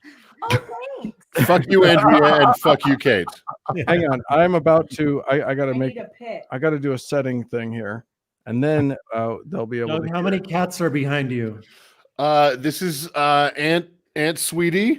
Oh. There you go, sweetheart. And here's Aunt Tess. My two cats. Yeah. Have decided to ring in the New Year's with me, which is apropos because they're the only reason I've made it through this year for sure. Yay. Yes. Look at them. All right. Now the girls can hear. Everybody can hear. Yeah. Gentlemen, it's been a hell of a year. Oh my goodness. It's been great. I think this has been a great year. Oh yeah. What happened? Tell us about your year then. Mark, you got a tie on. You don't look the worse for wear. You look quite handsome. I'm dressing for the audience. I wish you guys might have done the same. Frank did. That weird dude behind him kind of made a half effort. Mark made none at all. Hey, I'm repping. Yeah. Fuck you. All right. I did have a jacket on, but it became too warm, and I had to remove it. You are on the I third took it floor off. of the studio there. Yeah. Oh, so what are we gonna do? What are we gonna do with this coming year? Are we gonna be okay? Are we gonna survive this thing? Probably not. Yeah, I don't think so. Like, you know, when you are approaching Thunderdome, you think you've probably got a 50% chance of getting out of there because 2 men enter, 1 man leave. Right. But you know, it's still a 50% chance, which is not great. Well, here's what I would say. I would say that as long as the right man leaves this year, I think we might do okay. We're gonna do better than we did. By the right man, I think you mean Super Del Shanzi. I would, yes, that's 100% who we mean. He's definitely the biggest problem we face as Americans. As a society in general, it's Super Del. Yeah, Doug, you did a whole thing on How-To-Heretic about Super I Del. did. We did a whole deep dive into Super Del, and we have not been sued. So Yet exactly. No, I think every hero's journey has the darkest moment before they have to, you know, triumph. And if 2020 is not that moment, then I'm out. Right? Yeah. If this is the bottom. You did make a great Super Del reference where you said he flew too close to the sun. I said he flew his what is Icarus. Super Del is Icarus, which I think is he flew his what's a stupid fucking motor. His leaf blower with a parachute. Whatever that's called. God. And then he kicked an owl, and then he's in jail. Yeah. So, It's Super Del's world. We're just living in it. Yeah. That's so true. That is the Lord's own truth right there. How is that guy? That guy was succeeding. That guy has done okay for himself. He's made more money than the 4 of us ever have, probably. Yep. Yeah. And lost as much. Yeah, exactly. Yeah. Precisely. Funny. Oh man, we're almost there. I'm seeing fireworks out my window as we speak. Yeah. It is. We're inching our way toward being done with this year. When new year. Do the we magic pop champagne at midnight or before and pour it to drink on midnight? You do you, baby. You do you. Yeah. I mean, you can pop it whenever, but I have to share what I'm going to be popping. Do you have another Magnum of Cokes, Frank? A favorite of Utah. I got my Martinelle ice. That's good. That's good. That's the. I like that, Frank. That's the non-alcoholic. Can I do cocaine on the? Is that out of bounds? You can do baking soda. It's okay. No, it's YouTube. Like ISIS does beheadings on YouTube, and they don't get cut off. So. Okay, then at midnight, I'm going to inject baking soda. Yes, that's good. I'm rocking a barefoot. So I figured by this time I'd be like ate up and toasty enough that it really wouldn't matter. So I went Your with champagne. I think I win. Point, Dan. Oh, nice. I think I win. That looks empty, Doug. Was that champagne all by the box? Soda's the best. Oh my goodness! By the way, Dan, you needed to let Thomas know, who pretended he didn't know who we all were, that I did Lot Awful movies with he and Andrew, and I had to watch Madonna and Willem Dafoe's Body of Evidence 3 times. Oh my God! Do that with them. So that's you, that's too many. I don't know why you did that. I need to add that to my list. Hey, Mark. Yeah. Who's Thomas? Exactly.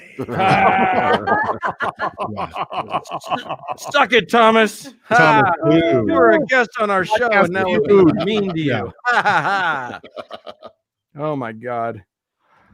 Can I just say that Dave sitting behind Frank has been the delight of 2020? Like, seriously, the whole evening that's just made my whole night. Just seeing him smile. I don't think I've ever seen him smile so much. He's so cute.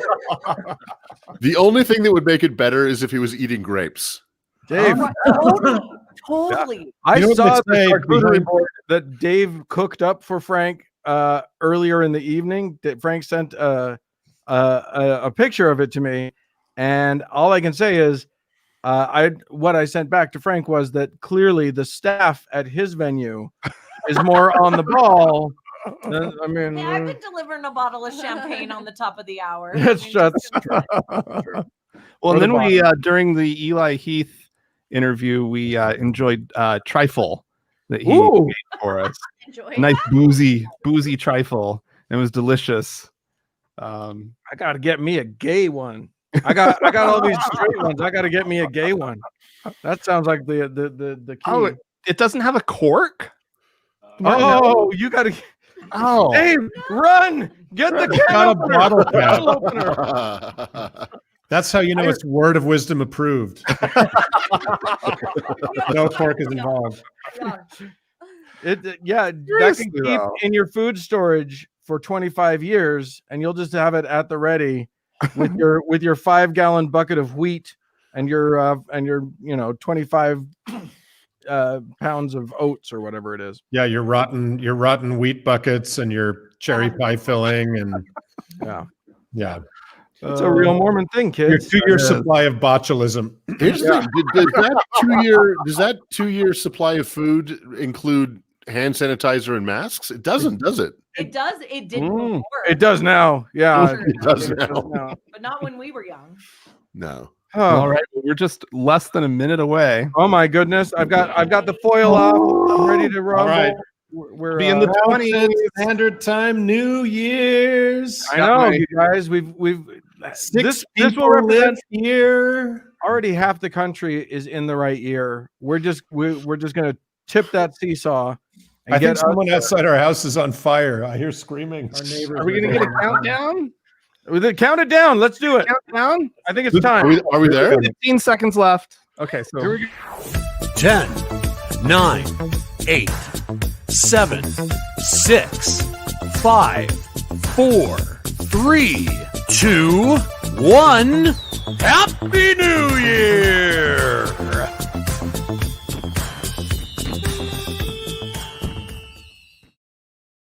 It's fucking over. It's fucking over. It's fucking over. I should have. Oh fuck. You can share some of our Martinelli's everywhere. All right. Cheers. Cheers, Did, my love. did Frank leave? Frank just left. fucking Martinelli's. Frank. Wow, it's crazy. It's literally everywhere. It blew up. Yeah, it's Oh just my like God. they're foaming out. All It's right. all Well, over our beautiful carpet. oh. You guys, I pity the people who are in California and where Alaska right now, but we made it. We did. We got through. Cheers. Cheers. Cheers. 2020. Cheers. Cheers Those to you. poor fucking miserable Hawaiians. I know, right? Everyone around the world and in the Intermountain West, especially. Well, cheers, everyone. Woo. Fuck that year. Oh my God. Fuck that year with so many hard and painful things. Can I wrote a poem. Oh, May I would like for you to share that, please. May I share a poem with you Please that I wrote do. from myself? Yeah. Hold on. I love you. Oh my God. Whoa. Okay. Did you write it with the sword? No, we'll talk about that. Sword out of the way, Yeah. as you do. My poem was underneath the sword. So I've got a sword if I need it. Do I need to go get my sword? could I just let me Okay, do your thing. Sorry. let me be in my space? I wrote a poem for this moment. Do you? That I wrote, and it is my original poem Okay. that I'm giving to the people now. Total silence, please.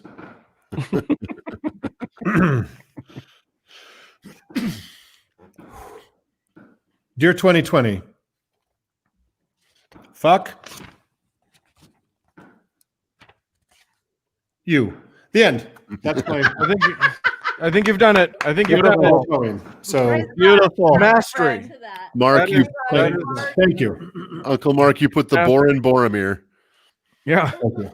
Oh my God. It was underneath my sword. That's why Yeah. I couldn't find it. Yeah. Well, fellas, we made it. We're here. Unbelievable. I think we can conclusively say that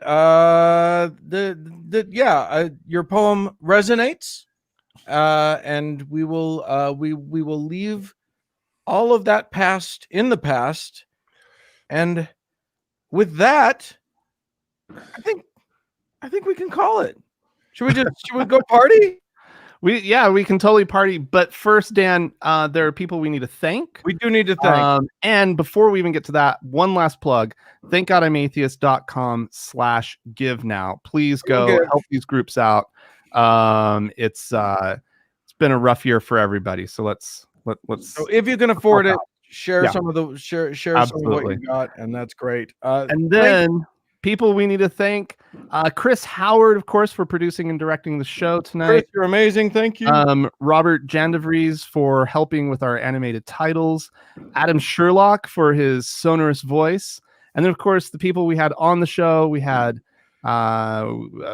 visits from Noah Lugeons, Thomas Smith, Daryl Ray, Aaron Cater, Eli Bosnick, Heath Enwright, Chris Lemon, Adam Sherlock, our uncles, Doug and Mark, and Jesse, and Jesse's here, and Andrea and Kate, and then Donnie from Shasta as well joined us.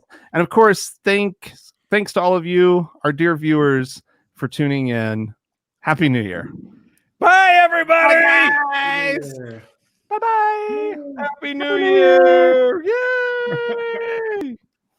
Tonight's event benefits secular charities, including the Freedom from Religion Foundation, the Foundation Beyond Belief, the Secular Therapy Project, One Fair Wage, helping unemployed hospitality workers, and your local food bank. Please give whatever you can to help by visiting tgiatheist.com/give now. Thank you for your generous support.